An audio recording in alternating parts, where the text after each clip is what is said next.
Welcome you all. आज हम आपके लिए लेकर आए हैं ऑर्गेनिक केमिस्ट्री का chapter number first, haloalkanes and haloarenes. इस चैप्टर में आपको बहुत कुछ नई बातें बच्चों सीखने को मिलेंगी और हमारा कंप्लीट फोकस रहेगा again to achieve full marks from this chapter in your board examination. इसकी शुरुआत करेंगे इसके क्लासिफिकेशन से, किस तरीके से हमने क्लासिफाई किया है हेलो एल्केन्स को, हेलो एरीन्स को। फिर हम बच्चों इसमें डिस्कशन करेंगे इनके मेथड्स ऑफ प्रिपरेशन का, कि इनको बनाया कैसे जाता है, कौन कौन से अच्छे मेथड्स हैं जिनसे हम इनको प्रिपेयर कर सकते हैं।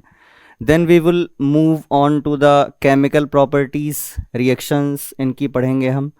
उसके बाद में कुछ इंपॉर्टेंट क्वेश्चंस हमें इस चैप्टर के करने हैं जो पॉसिबली बोर्ड एग्ज़ाम्स में पूछे जा चुके हैं या हो सकता है कि उन क्वेश्चंस में कुछ आ भी जाएं बोर्ड एग्ज़ाम में।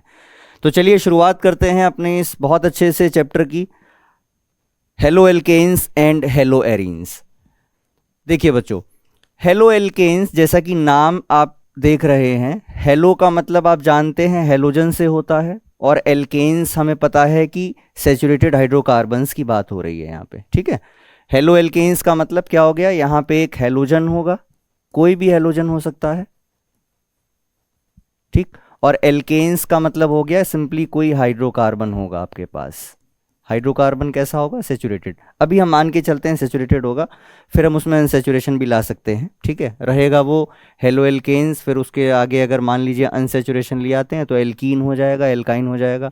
हेलो आपका रहना चाहिए। हेलोजन में आप जानते हैं, आप फ्लोरीन ले सकते हैं, फ्लोरीन ले सकते हैं, क्लोरीन ले सकते हैं, ब्रोमीन ले सकते हैं, आयोडीन ले सकते हैं। ठीक है बच्चों, ये कोई भी इनमें से अटैच होगा आपका हाइड्रोकार्बन में तो उसको हम कहते हैं हेलो एल्केन, हेलो एल्केन।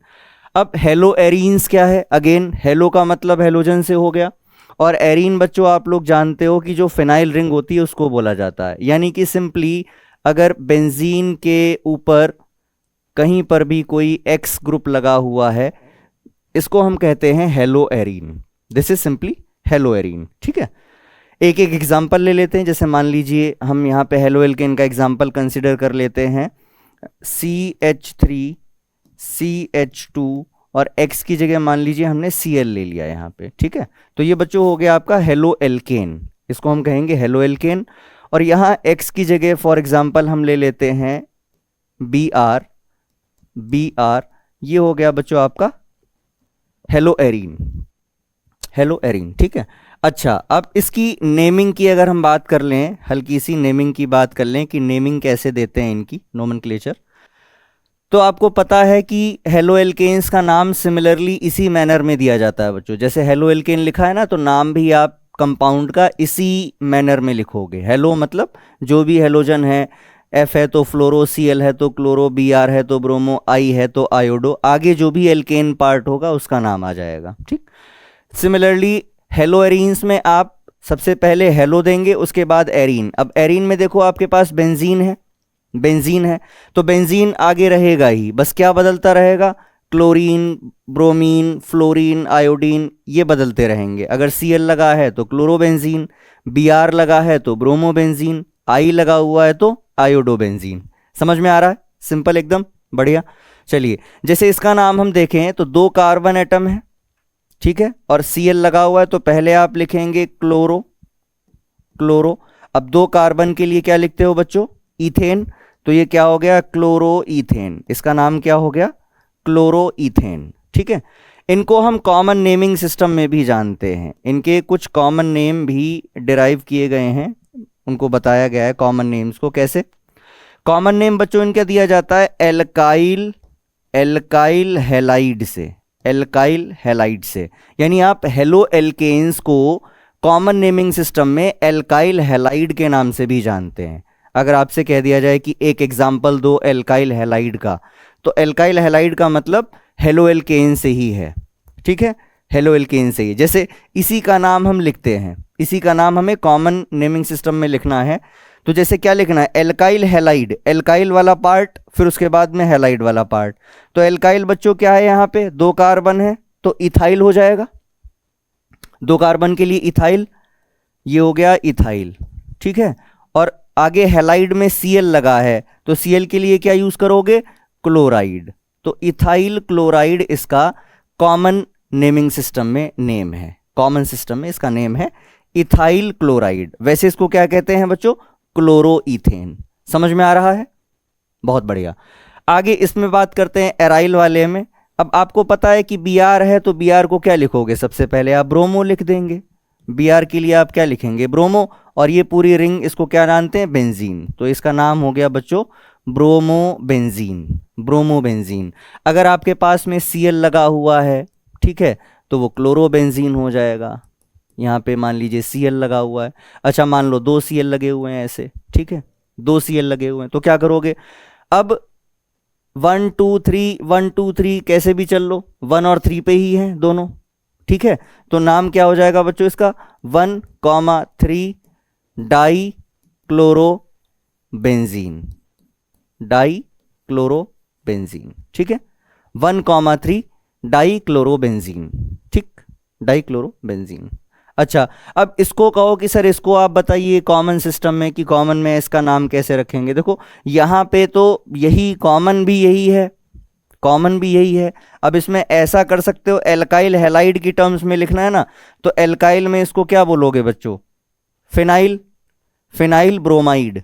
ये कौन सी रिंग हो गई, फिनाइल की रिंग हो गई। ये क्या है, Br, तो ब्रोमाइड, तो फिनाइल ब्रोमाइड आप इसको बोल सकते हो। यहाँ पे कॉमन नेमिंग अगर आप फॉलो करेंगे तो आपको पता है कि जब 2 या 3 अलग अलग या सेम टाइप ऑफ ग्रुप्स लगे होते हैं तो हम ऑर्थो मेटा पैरा की बात करते हैं, ऑर्थो मेटा पैरा की बात करते हैं, ठीक है। तो इसमें किसी को भी आप मेन मान लीजिए। अब मेन किसको मानोगे, दोनों सेम जैसे हैं, ठीक है, दोनों ही सेम है। तो आप क्या लिखोगे इसको, जैसे यहाँ पोजीशन आपकी, इसके बाद में ये वाली पोजीशन एम्प्टी है, देन आगे ये वाली पोजीशन है। अगर आप इसको ऑर्थो मान के चलते हो तो ये पैरा हो जाएगा, ortho para dichlorobenzene, ortho para dichlorobenzene, ortho पे पैरा पे डाईक्लोरोबेंजीन लगा हुआ है, ठीक है, समझ में आ रहा है, ठीक। 1,3 डाईक्लोरोबेंजीन इसका IUPAC नेम, 1,3 डाईक्लोरोबेंजीन IUPAC नेम हो गया इसका। समझ में आ रहा है, चलिए आगे चलते हैं। इसमें कुछ क्लासिफिकेशन किए गए बच्चों। अब क्लासिफिकेशन का मतलब क्या है कि इनको कैसे कैसे आगे हम और ज़्यादा क्लासिफाइड करेंगे। सिंपली बात यह है कि आपके पास में अगर किसी कार्बन पे 1 लगा हुआ है, देखो जितने हेलोजन्स आप लगा देंगे, जैसे मोनो हेलोजन डेरिवेटिव हो गए, फिर डाई हेलो डेरिवेटिव हो गए, ऐसी ट्राई हेलो डेरिवेटिव हो जाएंगे।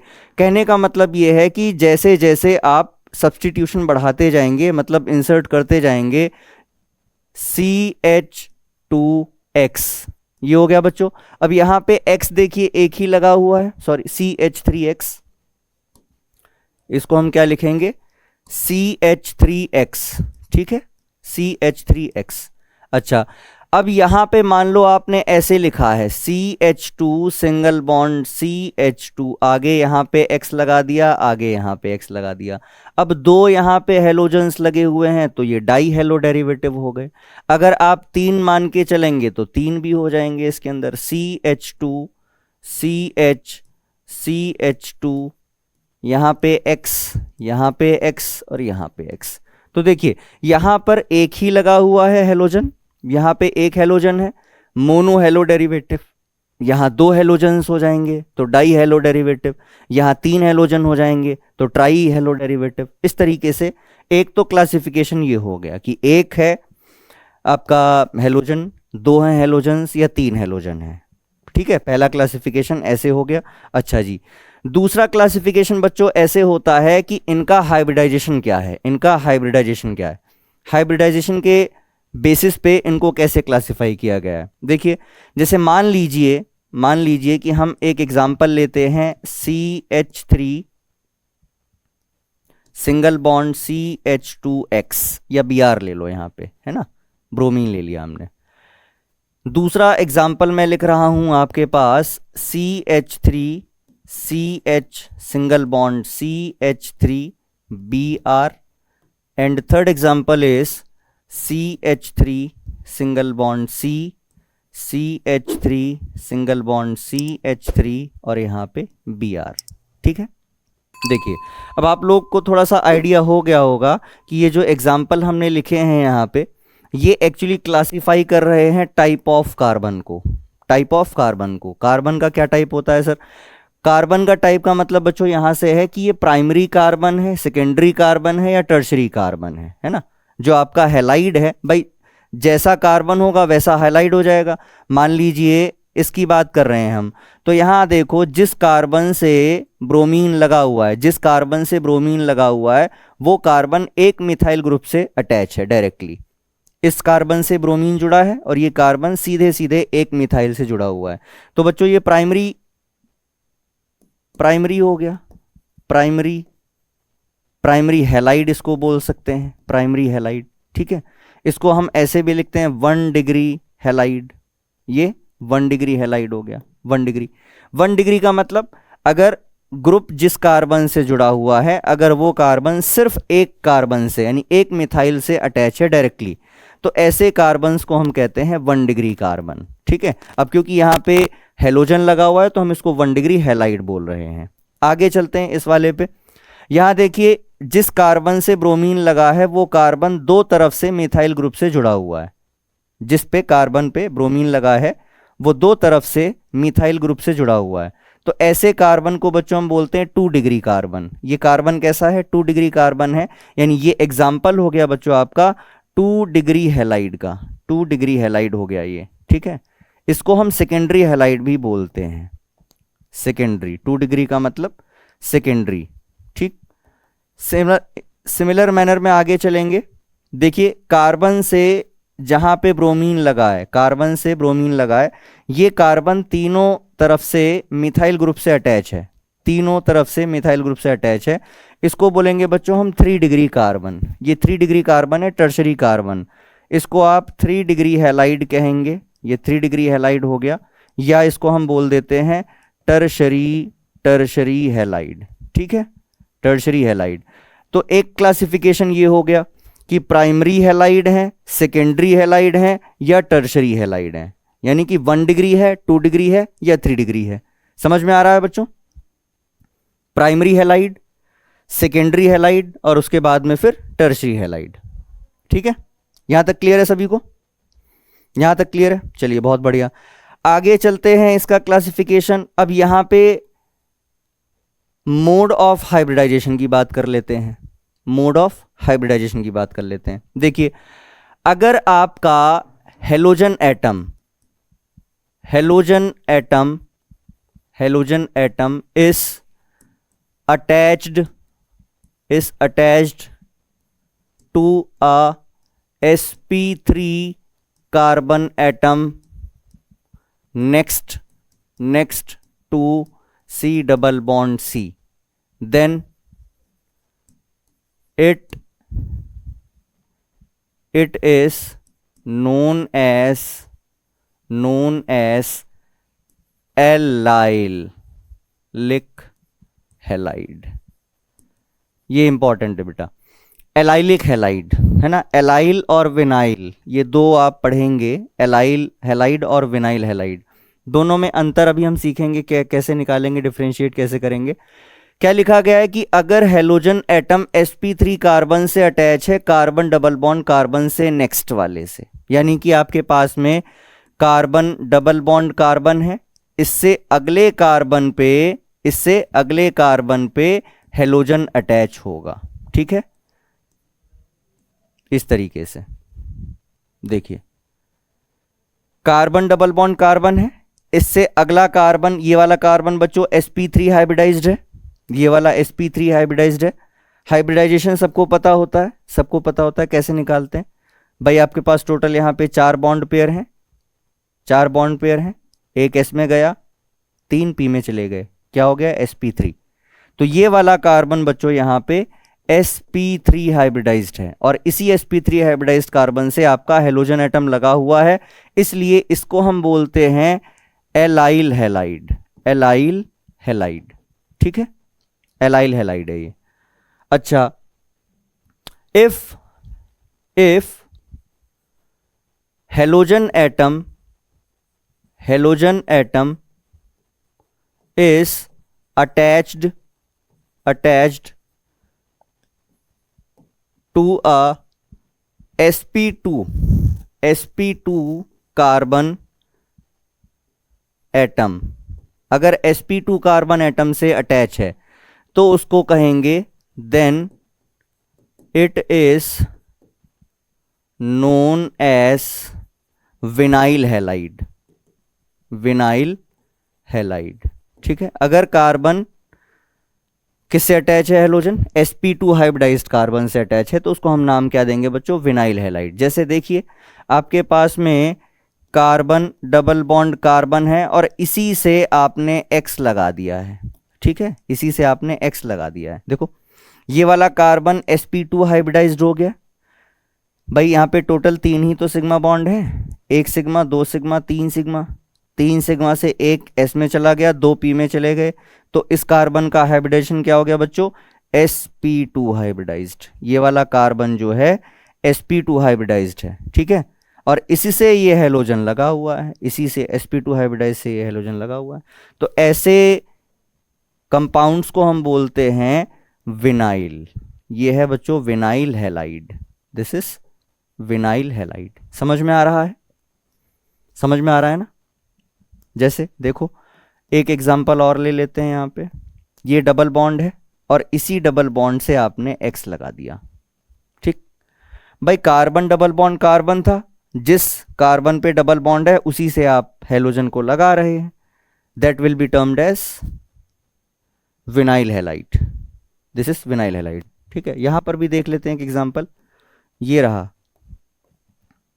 भाई, आपके पास में ये डबल बॉन्ड है, ठीक है।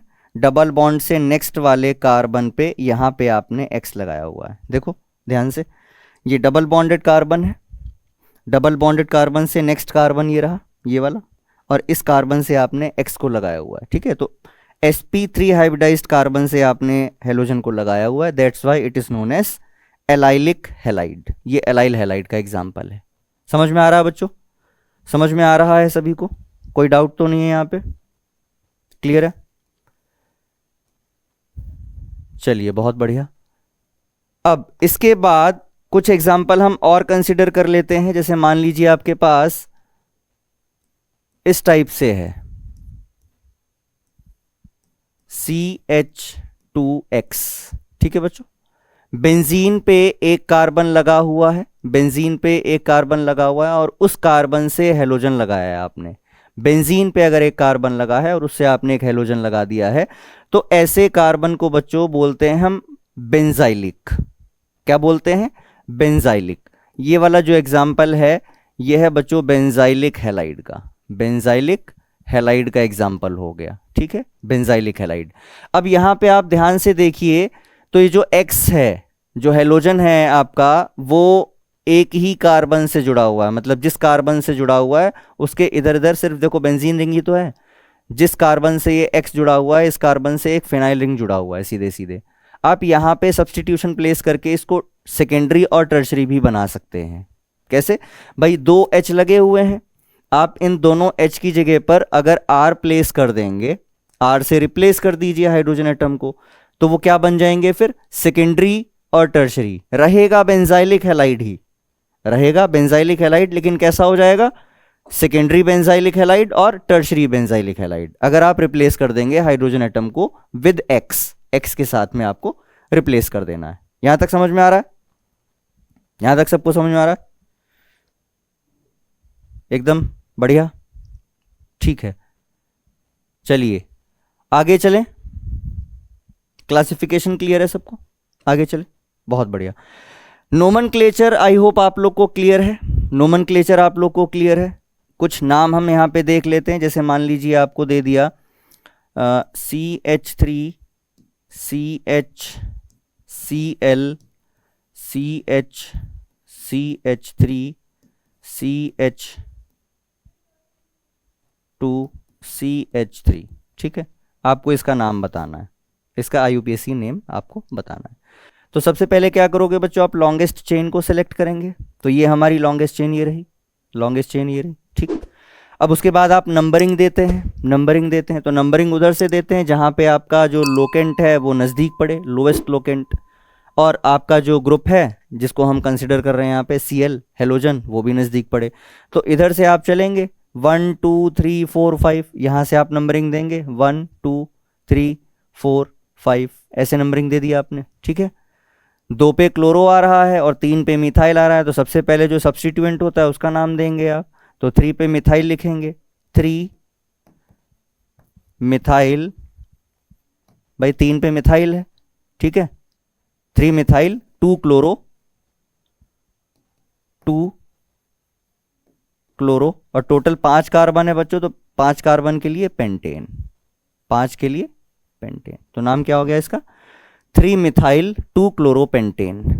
3 पे मिथाइल है, 2 क्लोरोपेंटेन, है ना। इस तरीके से नाम दे देते हैं। अलग अलग नाम है, अलग अलग कंपाउंड्स का आप एग्जाम्पल ले सकते हो, नाम दे करके आप लिख सकते हैं, ठीक। जैसे देखिए CH2 double bond CH single bond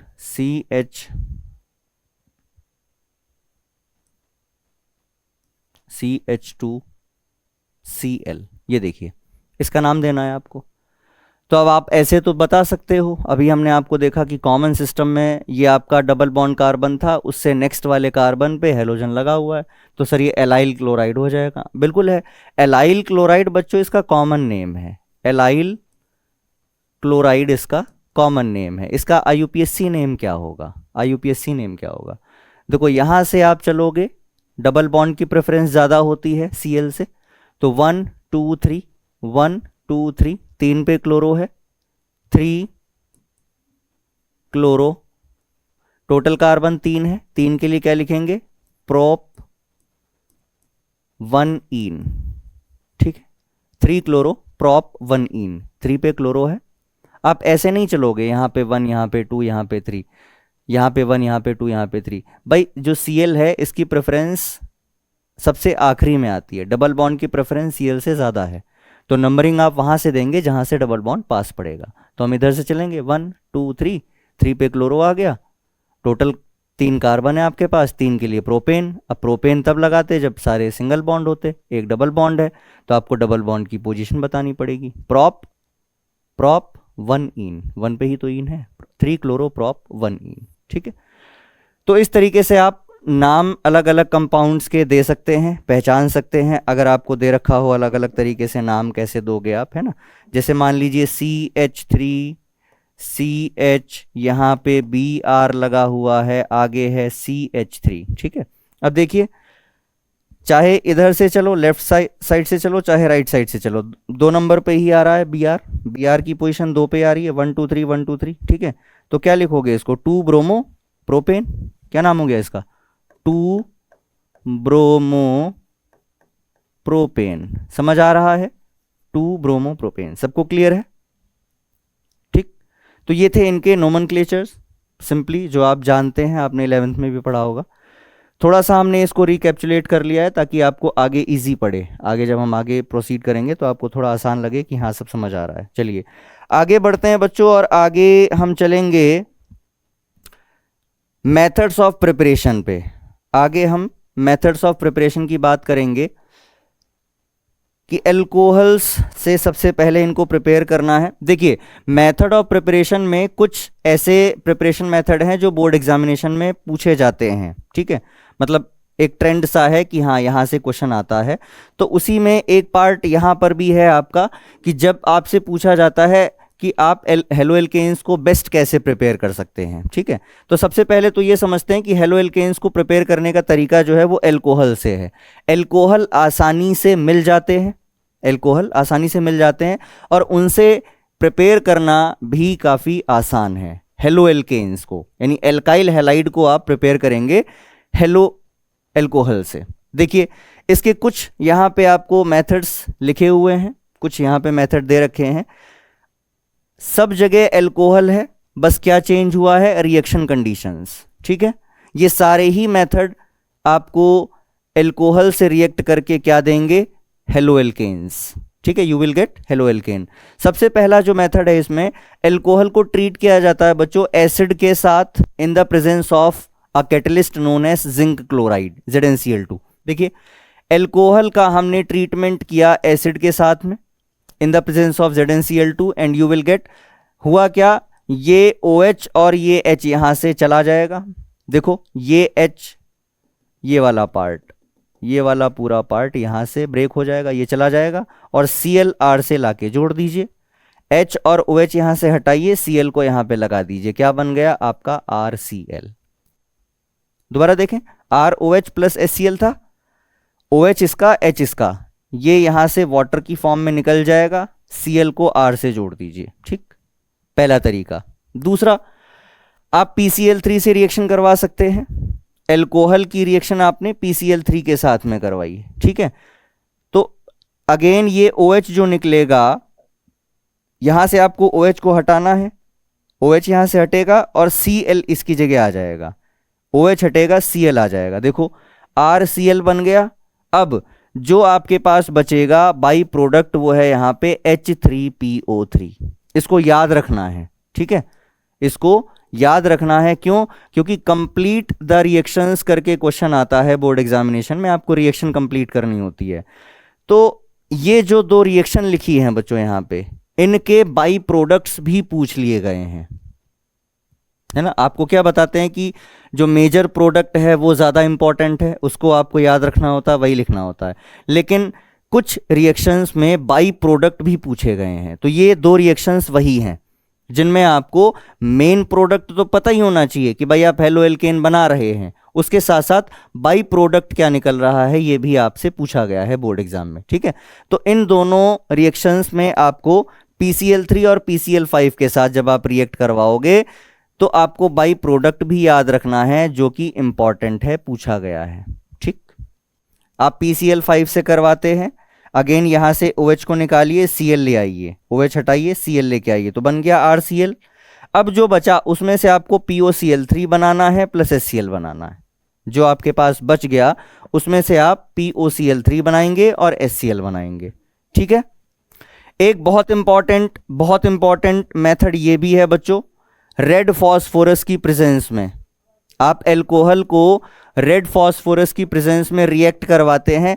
आगे X2 में कुछ भी ले लो, आप ब्रोमीन ले लो, क्लोरीन ले लो, है ना, आप Br2 ले सकते हैं, Cl2 ले सकते हैं, जो आपको चाहिए। मतलब अगर आपको ब्रोमाइड बनाना है तो आप Br2 ले लीजिए, अगर आपको क्लोराइड बनाना है तो आप Cl2 ले लीजिए, ठीक है। तो ये भी बहुत इंपॉर्टेंट मेथड है बच्चों। एल्कोहल्स का ट्रीटमेंट हम रेड फॉस्फोरस से करते हैं in the presence of halogen. Either X की जगह पे क्या ले सकते हो आप, Cl2 ले सकते हैं, यहाँ पे Cl2 ले सकते हैं, या आप यहाँ पे Br2 ले सकते हैं, ठीक है। Cl2 ले लो या Br2 ले लो, कोई भी यहाँ पे आप ले सकते हो। समझ आ गया? ओके। और ये वाला जो मेथड है बच्चों, लास्ट वाला, ये सबसे इंपॉर्टेंट मेथड है। ये बोर्ड एग्जाम में क्वेश्चन भी पूछा गया directly.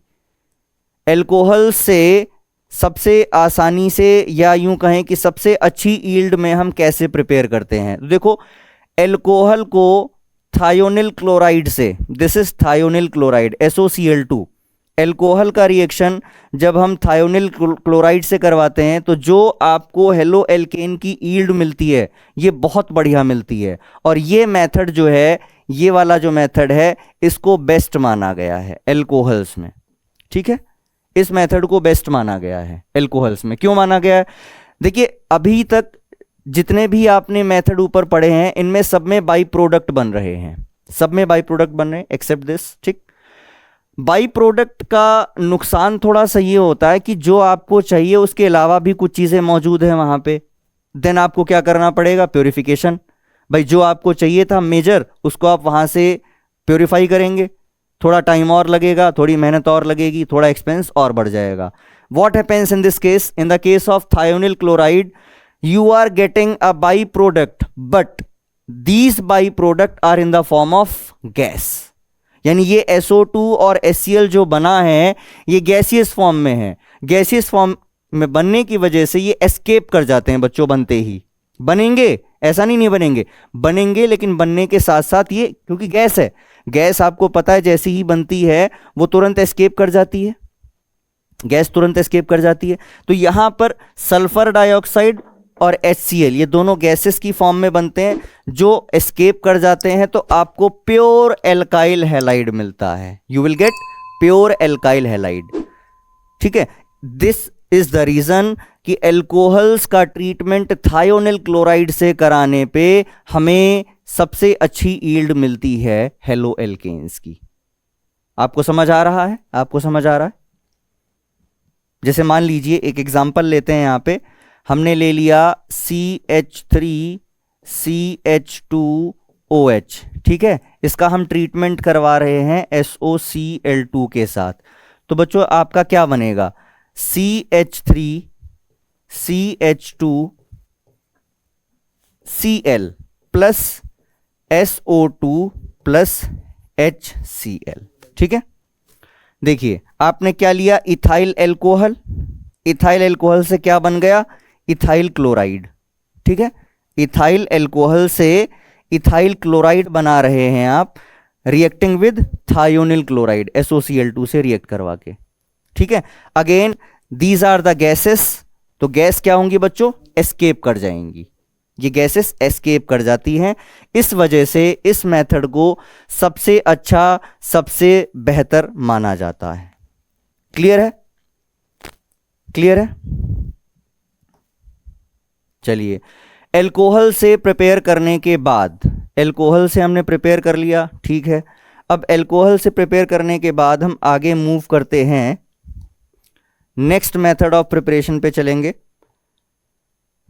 Next method of preparation पे चलेंगे बच्चों, और यहां पे हम पढ़ेंगे इलेक्ट्रोफिलिक सब्स्टिट्यूशन के बारे में और हाइड्रोकार्बन से कैसे प्रिपेयर किया जाता है।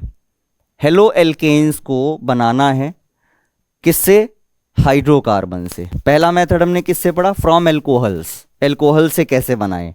ठीक है, दूसरा तरीका है हाइड्रोकार्बन्स, हाइड्रोकार्बन से कैसे बनाएं। अब हाइड्रोकार्बन्स में पहला है फ्री रेडिकल हेलोजिनेशन। जो पहला मेथड है बच्चों यहां पे, ये क्या है, free radical halogenation.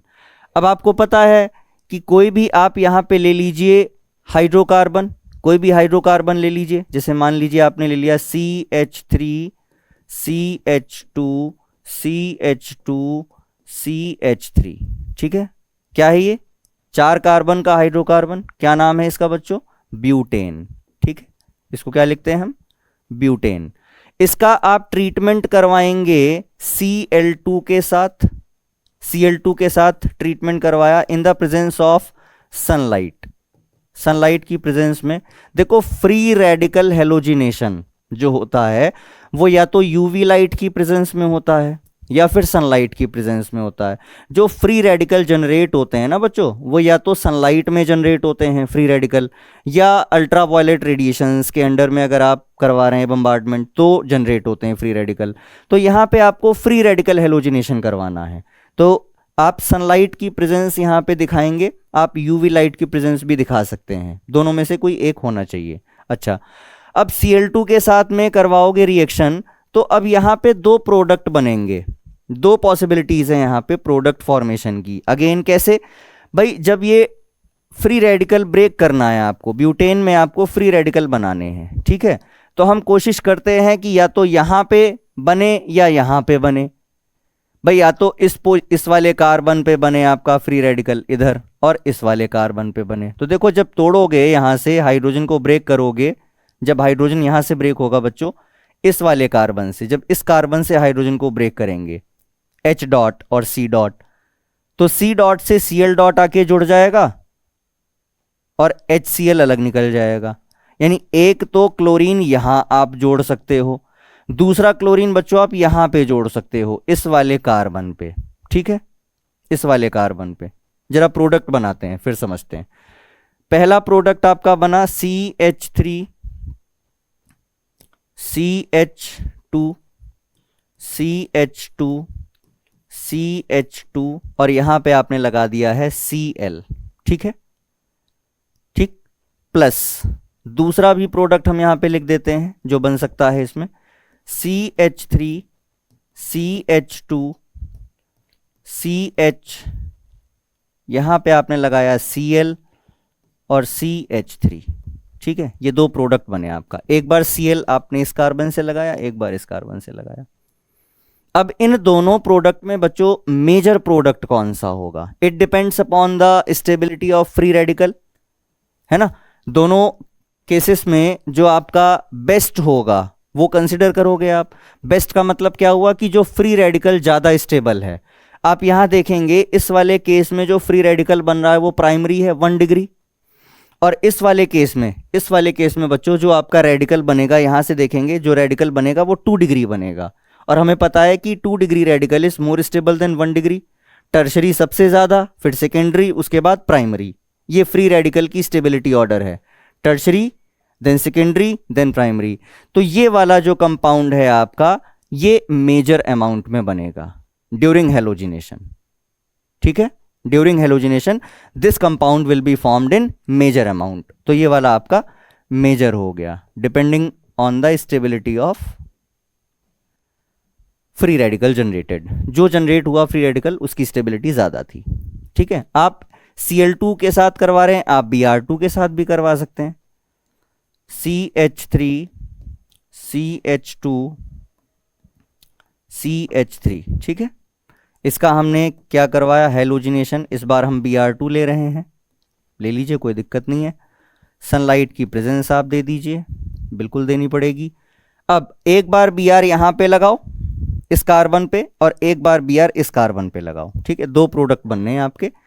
One is CH3 CH2 CH2 and Br, plus other one is CH3 CH CH3 and Br, ठीक है। दो प्रोडक्ट बने यहां पे। Again this will the major product, ये आपका मेजर प्रोडक्ट होगा, ज्यादा अमाउंट में बनेगा, because 2 degree free radical is forming here. यहां पे जो प्रोडक्ट बना है ये 2 डिग्री रेडिकल की वजह से बना है, ठीक है। पहला मेथड समझ में आया सबको? Free radical halogenation, free radical halogenation करवाया हमने, तो हमको क्या मिल गए? Alkyl halides, haloalkanes. चलिए आगे मूव ऑन करते हैं। दूसरा मेथड बच्चों आपको इसमें पढ़ना है इलेक्ट्रोफिलिक सब्स्टिट्यूशन। इलेक्ट्रोफिलिक सब्स्टिट्यूशन ये भी बहुत इंपॉर्टेंट है।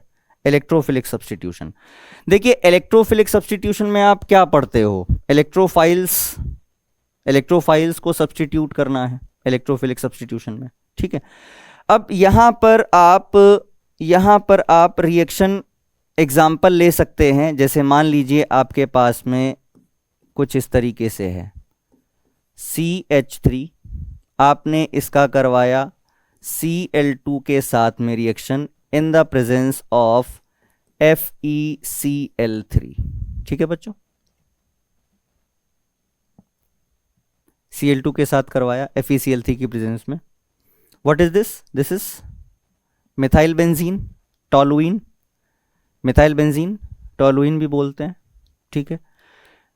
अब यहां से क्या होगा, जब आप FeCl3, या इसको Fe भी लिख सकते हो, Fe डार्क भी लिख सकते हैं डार्क में, या FeCl3 के साथ भी आप इसको करवा सकते हो रिएक्ट Cl2 को।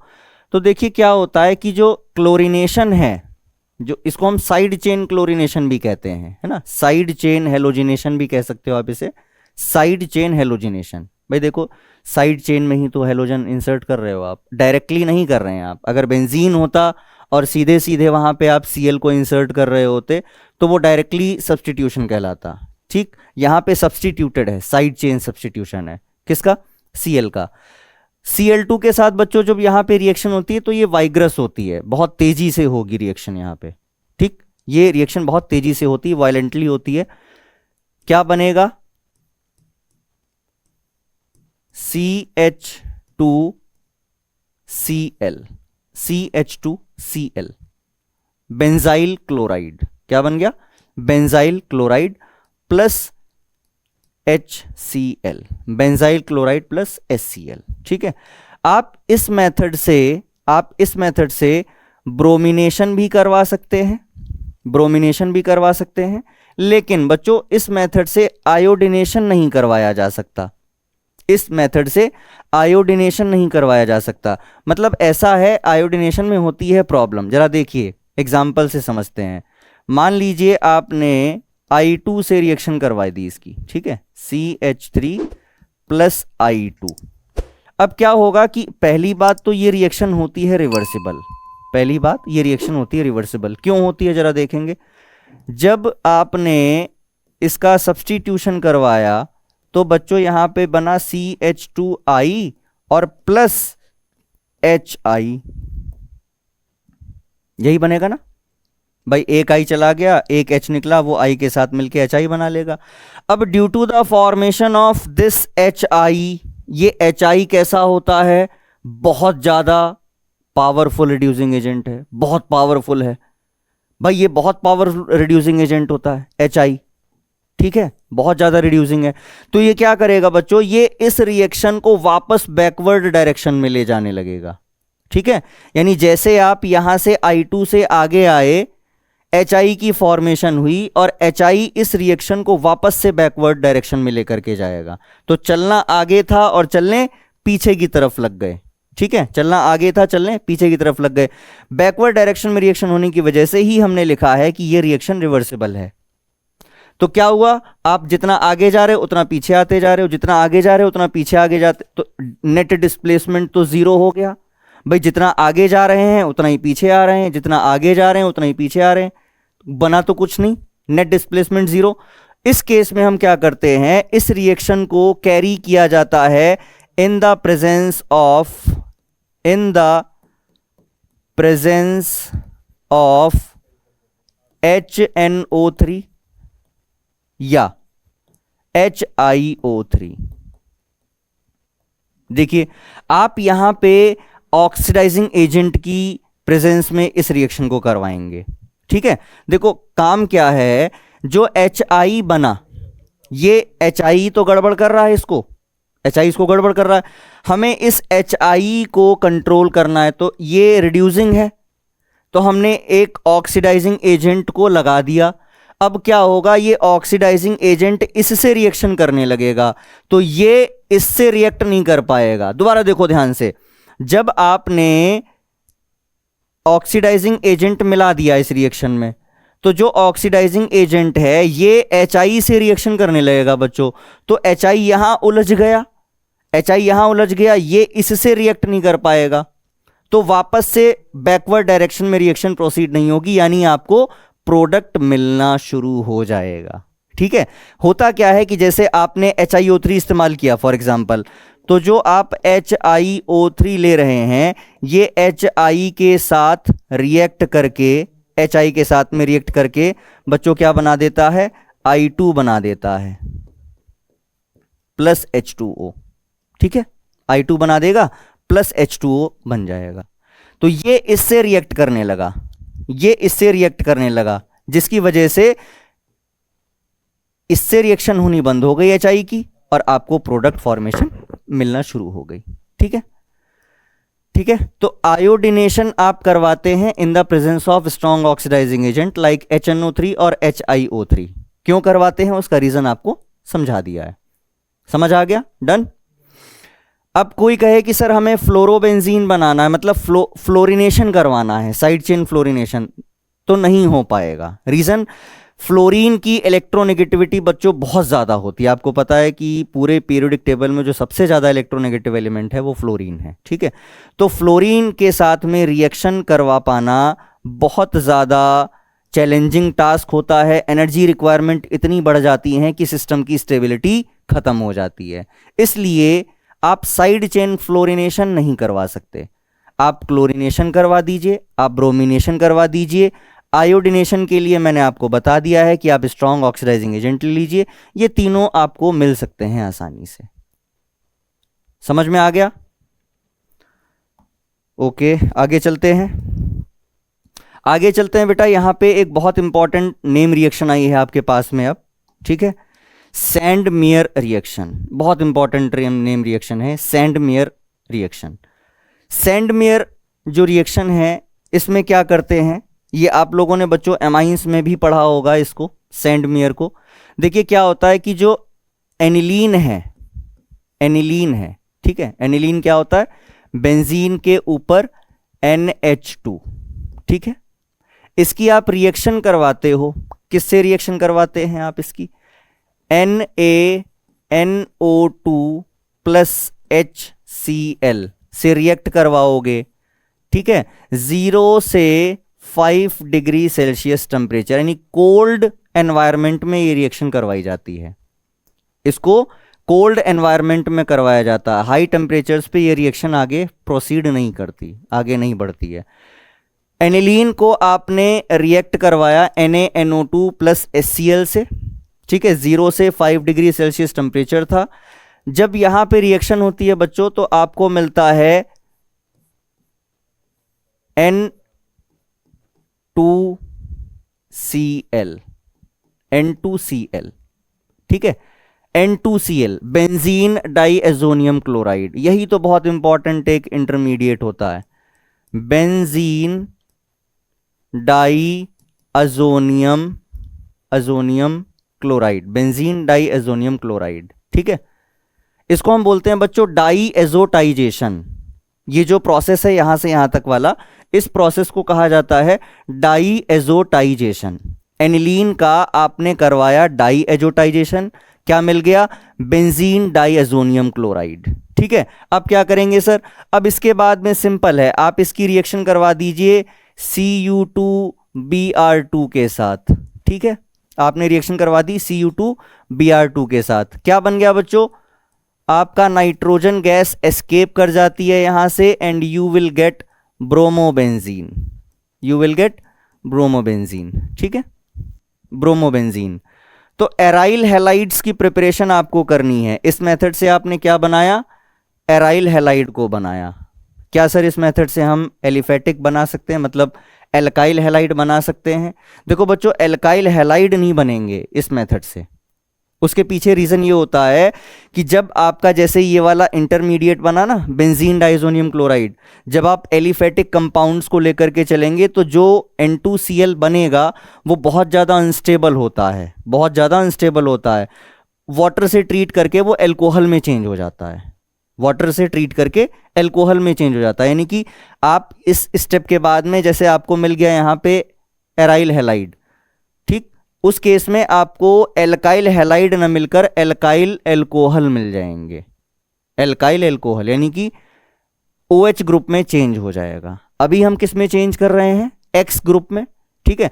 आप अगर यहाँ पे Cu2Br2 की जगह आप Cu2Cl2 ले लें, आप अगर इसकी जगह पे क्या ले लें Cu2Cl2 ले लें, तो आपको क्या मिल जाएगा, क्लोरोबेंजीन। देखिए अगर आप यहाँ पे लेके चलते हैं Cu2Cl2, ठीक, तो आपको क्या मिल जाएगा, क्लोरोबेंजीन।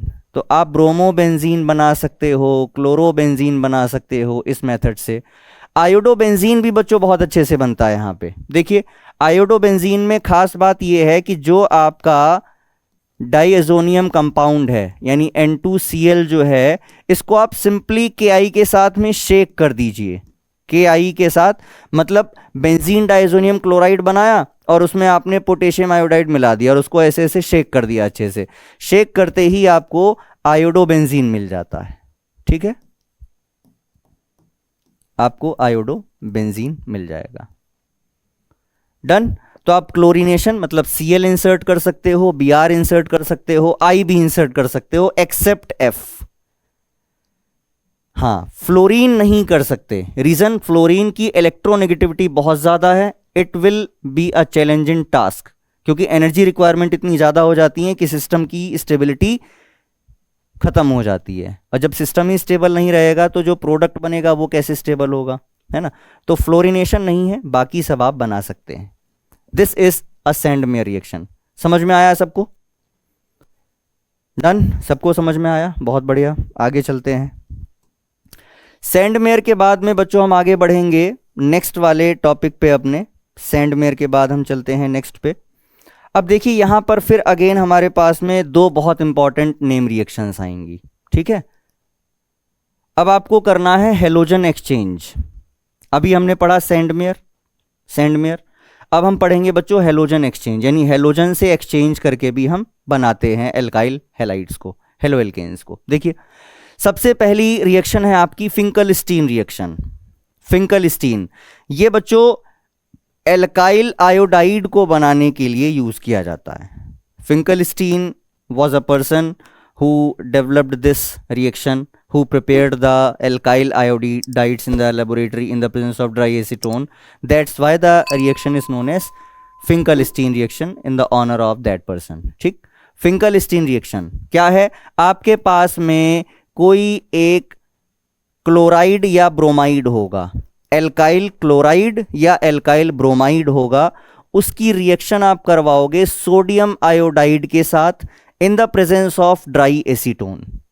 जैसे एग्जांपल लेते हैं, आपने यहां पे ले लिया CH3CH2Cl, ठीक है, आपने क्लोराइड ले लिया, इसकी रिएक्शन आप करवा दोगे NaI के साथ in the presence of dry acetone.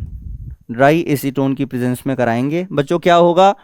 ये NaCl यहां से निकल जाएगा, NaCl यहां से निकल जाएगा और I इस पे आके जुड़ जाएगा। ठीक है, क्या बन गया? CH3CH2I plus NaCl। समझ में आया? इजी है, बिल्कुल इजी है ना? आपको क्या लेना है? कोई भी क्लोराइड या कोई भी ब्रोमाइड आप ले सकते हो। आप एक ब्रोमाइड का एग्जांपल ले लीजिए, आपने ले लिया CH3CH2Br, ठीक है, इसकी रिएक्शन आप अगेन किससे करवाएंगे? NaI in the presence of dry acetone. Dry acetone के साथ इसकी रिएक्शन करवाएंगे, क्या बन जाएगा? NaBr यहां से निकाल दो, यहां से NaBr को निकाल दीजिए, I यहां पे लाके जोड़ दीजिए, क्या बन गया? CH3CH2I plus NaBr। क्लियर है सबको? This is Finkelstein reaction. Finkelstein किस लिए यूज करते हैं बच्चों? एल्काइल आयोडाइड की प्रिपरेशन के लिए, फ्रॉम एल्काइल क्लोराइड्स और एल्काइल ब्रोमाइड। एल्काइल क्लोराइड ले लो या एल्काइल ब्रोमाइड ले लो, सोडियम आयोडाइड से रिएक्शन करवा दो, ड्राई एसीटोन की प्रेजेंस में आपको आयोडाइड मिल जाएंगे, एल्काइल आयोडाइड्स मिल जाएंगे। Done? Okay, move on to the next, Swarts reaction. ये भी बहुत इंपॉर्टेंट नेम रिएक्शन है बच्चों, स्वार्ट्स रिएक्शन। देखिए स्वार्ट्स रिएक्शन में क्या पढ़ते हैं हम? आपको एल्काइल फ्लोराइड बनाने हैं। क्या बनाना है? एल्काइल फ्लोराइड बनाने हैं, ठीक है, एल्काइल फ्लोराइड बनाने हैं, अगेन एल्काइल क्लोराइड या एल्काइल ब्रोमाइड से। ठीक, आपने एल्काइल ब्रोमाइड ले लिया, आप मेटेलिक फ्लोराइड ले लीजिए, आप यहां पे AgF की जगह पे आप COF2 भी ले सकते हैं, SbF3 भी ले सकते हैं। मतलब ये मेटल्स हैं, इनके फ्लोराइड्स हैं जिनको आप यूज कर सकते हो AgF की जगह। ठीक है, AgF ले लो, COF2 ले लो, SbF3 ले लो, कुछ भी ले लो, इनमें से एल्काइल ब्रोमाइड के साथ इनकी रिएक्शन करवा दोगे तो ये AgBr यहां से निकल जाएगा, F आपको CH3 पे लाके जोड़ देना है। ठीक है, जैसे एग्जांपल एक और ले लेते हैं, CH3CH2CH2Cl। ठीक, आपने क्या ले लिया? प्रोपाइल क्लोराइड, आप इसकी रिएक्शन करवा रहे हैं SbF3 से। ठीक है, एंटीमनी फ्लोराइड। क्या होना है? ये Cl निकल जाएगा, F इसकी जगह पे आ जाएगा। ठीक, CH3CH2CH2F, ये आपका मेन प्रोडक्ट बन गया। ठीक है, एल्काइल फ्लोराइड। एल्काइल फ्लोराइड क्या नाम है इसका? फ्लोरोप्रोपेन।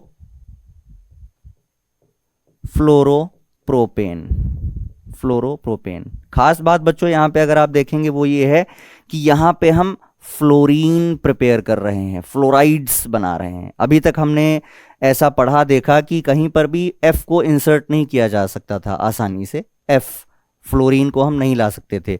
इस केस में हम फ्लोरीन का इंसर्शन कर रहे हैं। ठीक है, फ्लोरीन ला रहे हैं। देखिए क्लोरीन हटाया, क्लोरीन की जगह पे किसको सब्स्टिट्यूट कर दिया आपने, फ्लोरीन को कर दिया। तो ये बहुत इंपॉर्टेंट हो जाता है अपने आप में। इसको नाम दिया गया बच्चों स्वार्ट्स रिएक्शन। ये स्वार्ट्स रिएक्शन के नाम से जानी जाती है, for the preparation of alkyl fluorides from alkyl bromide और alkyl chloride. Done, okay, move on toward the next. आगे चलते हैं, आगे चलते हैं बच्चों, और इसके आगे आप चलोगे इनकी रिएक्शंस पे। इसके आगे हम बात करेंगे इनकी रिएक्शंस की। देखिए रिएक्शन ऑफ हेलो एल्केन्स, हमने प्रिपरेशन मेथड समझ लिए, सारे प्रिपरेशन मेथड हमने समझ लिए हैं। अब हम पढ़ेंगे बच्चों रिएक्शन ऑफ हेलो एल्केन्स, यानी हेलो एल्केन्स की रिएक्शंस कौन कौन सी हैं। तो इसमें 3 बहुत इंपॉर्टेंट रिएक्शन है, जैसे आपके सामने लिखा हुआ है। सबसे पहली हम पढ़ेंगे बच्चों nucleophilic substitution, most important reaction from this chapter. Then we will move on elimination reaction, and finally reaction with metals. ठीक है, ये 3 रिएक्शन हमको पढ़नी है इस चैप्टर में, और जिसमें पहली वाली रिएक्शन बहुत इंपॉर्टेंट, और इसमें से हर साल बोर्ड में क्वेश्चन आ रहा है। न्यूक्लियोफिलिक सब्स्टिट्यूशन से हर साल बोर्ड में क्वेश्चन आ रहा है। ठीक है, ये सबसे इंपॉर्टेंट पार्ट है, ये वाला सबसे इंपॉर्टेंट पार्ट है इस चैप्टर का। ठीक है बच्चों, चलिए शुरू करें। न्यूक्लियोफिलिक सब्स्टिट्यूशन रिएक्शंस पढ़ते हैं सबसे पहले। तो जैसा कि नाम से आपको पता चल पा रहा है, न्यूक्लियोफाइल को सब्स्टिट्यूट करना है, न्यूक्लियोफाइल को सब्स्टिट्यूट करना है। कैसे सब्स्टिट्यूट करेंगे सर? एक्चुअली में होता क्या है कि जब आप एल्काइल हैलाइड की बात कर रहे हैं, फॉर एग्जांपल आपके पास में कार्बन और ये एक्स, यहाँ पे ये कोई हम हैलाइड ले रहे हैं अभी फिलहाल, ठीक है। तो इसका नेचर समझिए पहले, क्या कि एक्स जो ग्रुप है बच्चों, हमें पता है कि हेलोजन्स आर इलेक्ट्रोनेगेटिव होते हैं। तो जब बच्चों ये इलेक्ट्रोनेगेटिव होते हैं तो ये इलेक्ट्रॉन्स को अपनी तरफ खींचेंगे, कार्बन के जो इलेक्ट्रॉन्स हैं उनको ये अपनी तरफ खींचेंगे, जिसकी वजह से इनके ऊपर पार्शियल नेगेटिव चार्ज आ जाता है और कार्बन के ऊपर पार्शियल पॉजिटिव चार्ज आ जाता है। ये समझ आ गया भाई? हेलोजन ज़्यादा इलेक्ट्रोनेगेटिव है, इलेक्ट्रॉन्स अपनी तरफ खींचेंगे तो कार्बन पे पार्शियल पॉजिटिव चार्ज आ जाएगा और जो हेलोजन्स हैं वहां पे पार्शियल नेगेटिव चार्ज आ जाएगा। ठीक है, ठीक है। अच्छा, अब क्या होना है कि आपके पास कोई न्यूक्लियोफाइल होगा, कोई एक न्यूक्लियोफाइल होगा। अब ये न्यूक्लियोफाइल जो है इसको क्या दिखना चाहिए? इसको एक पॉजिटिव सेंटर चाहिए। भाई न्यूक्लियोफाइल कहां जाना पसंद करेगा? जहां पर उसको प्लस चार्ज दिखाई दे, पॉजिटिव चार्ज दिखाई दे। अब इस न्यूक्लियोफाइल को इस कार्बन पे पॉजिटिव चार्ज दिखाई दे रहा है। ठीक है, तो क्या होता है कि ये न्यूक्लियोफाइल इस कार्बन को अप्रोच करेगा, ये न्यूक्लियोफाइल इस कार्बन को अप्रोच करेगा और ये जो X है यहां से हेलोजन, ये लीव कर जाएगा। ठीक है, NU न्यूक्लियोफाइल कार्बन को अप्रोच करेगा और X यहां से लीव कर जाएगा। सब्स्टिट्यूशन, एक जाएगा उसकी प्लेस पे दूसरा आएगा। हेलोजन गया, उसकी जगह पे न्यूक्लियोफाइल आ गया। ठीक है, हेलोजन गया, न्यूक्लियोफाइल आ गया। यानी ये रिएक्शन जब आगे बढ़ेगी तो आपको क्या मिल जाएगा? NuC this type. ठीक है, X यहां से बाहर चला जाएगा, प्लस यहां से X आपका नेगेटिव फॉर्म में, X माइनस की फॉर्म में यहां से बाहर चला जाएगा। समझ में आ रहा है? अब ये दिखने में तो बड़ा आसान है कि हाँ भाई बहुत आसान, एकदम गया और आया, निकल गया। अब एक्चुअली में बच्चों ये जो प्रोसेस हो रहा है, इस प्रोसेस को एक्सपेरिमेंटली देखा गया कि ये 2 तरीके से पॉसिबल हो सकता है। मतलब ये जो प्रोसेस हुआ है यहाँ पे, इसकी 2 पॉसिबिलिटीज हैं ऐसा होने की। ठीक, देखिए पहली पॉसिबिलिटी बच्चों क्या है? पहली पॉसिबिलिटी क्या है? न्यूक्लियोफाइल आएगा। ठीक है, न्यूक्लियोफाइल आएगा। अब सुनो, इधर ऑलरेडी यहां पे X ग्रुप लगा हुआ है भाई, फ्रंट साइड में ऑलरेडी X लगा हुआ है, बैक साइड में हाइड्रोजन्स आपके पास प्रेजेंट हैं। ठीक है, न्यूक्लियोफाइल हाइड्रोजन की तरफ से यानी कि बैक साइड अटैक करेगा, बैक साइड अटैक करेगा और इसको आगे से निकाल देगा। ये X जो है यहां से लीव कर जाएगा। दोबारा देखते हैं, जो न्यूक्लियोफाइल है ये कार्बन को बैक साइड से अटैक करेगा और फ्रंट साइड से एक्स जो है वो लीव कर जाएगा। बैक साइड अटैक बोलते हैं इसको। पहली पॉसिबिलिटी तो ये कि बैक साइड से अटैक हो और फ्रंट से लीविंग ग्रुप निकल जाए। दूसरी पॉसिबिलिटी क्या है? दूसरी पॉसिबिलिटी ये है कि ये इंतजार करे किस चीज का? इसके निकलने का। न्यूक्लियोफाइल इस एक्स के निकलने का इंतजार करे, यानी कि एक्स पहले यहां से निकले। जब यहां से बच्चों एक्स निकल जाएगा उसके बाद न्यूक्लियोफाइल यहां पे आ जाएगा, है ना। एक्स यहां से निकला और उसके बाद न्यूक्लियोफाइल अप्रोच कर गया सामने, ठीक है।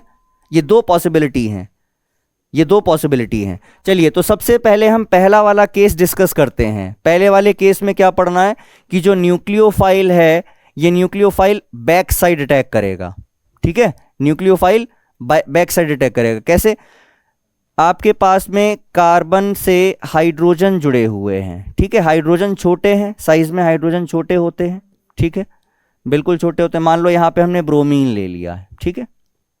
अब आपका न्यूक्लियोफाइल जो है बच्चों वो बैक साइड अटैक करेगा, यानी कि जो न्यूक्लियोफाइल है वो आगे से तो आ नहीं सकता, ब्रोमीन बड़ा ग्रुप है, आगे से जगह नहीं देगा इसको आने के लिए। तो न्यूक्लियोफाइल बच्चों पीछे से आके अटैक करेगा, बैक साइड अटैक करेगा। अब जैसे जैसे न्यूक्लियोफाइल आएगा इसके पास, ठीक है, कार्बन से बॉन्डिंग होगी। न्यूक्लियोफाइल की कार्बन से धीरे धीरे धीरे धीरे बॉन्डिंग होगी। जैसे जैसे ये इसके साथ बॉन्ड बनाएगा वैसे वैसे ब्रोमीन धीरे धीरे धीरे धीरे यहां से टूटना शुरू हो जाएगा, ठीक है। जैसे जैसे न्यूक्लियोफाइल यहां से आएगा वैसे वैसे ब्रोमीन यहां से लीव होना शुरू हो जाएगा। समझ में आ रहा है? समझ में आ रहा है? देखिए बेटा, तो न्यूक्लियोफाइल आया, न्यूक्लियोफाइल ने बैक साइड से अटैक किया, ठीक है। बैक साइड से अटैक करने के बाद में क्या हुआ कि जैसे जैसे न्यूक्लियोफाइल अप्रोच करेगा कार्बन की तरफ, जैसे जैसे अप्रोच करेगा वैसे वैसे न्यूक्लियोफाइल की तो बॉन्डिंग होती रहेगी, कार्बन से जुड़ता रहेगा और ब्रोमीन धीरे धीरे धीरे धीरे यहाँ से लीव होता रहेगा, ठीक। इंटरमीडिएटरी स्टेप हम यहाँ पे बना के समझ सकते हैं कि आगे से न्यूक्लियोफाइल आ रहा है, ठीक है। ये धीरे धीरे धीरे धीरे धीरे धीरे कार्बन से बॉन्डिंग कर रहा है और जो आपके लीविंग ग्रुप है यहाँ पे, जो यहाँ पे आपका लीविंग ग्रुप है एक्स, ये एक्स धीरे धीरे धीरे धीरे यहाँ से रिमूव होता रहेगा। जैसे जैसे न्यूक्लियोफाइल कार्बन से जुड़ता रहेगा धीरे धीरे धीरे धीरे वैसे वैसे ये यहाँ से धीरे धीरे धीरे धीरे धीरे धीरे टूटता रहेगा, ठीक है। फाइनली क्या होगा कि न्यूक्लियोफाइल कार्बन से बॉन्ड हो जाएगा, कार्बन से बॉन्ड हो जाएगा और ये एक्स यहाँ से रिमूव हो जाएगा, ठीक। तो वैसे इंटरमीडिएट कोई बनता नहीं है इसमें, ये हमने सिर्फ समझने के प्रोसेस से बनाया है इसको कि कैसे समझें इसको।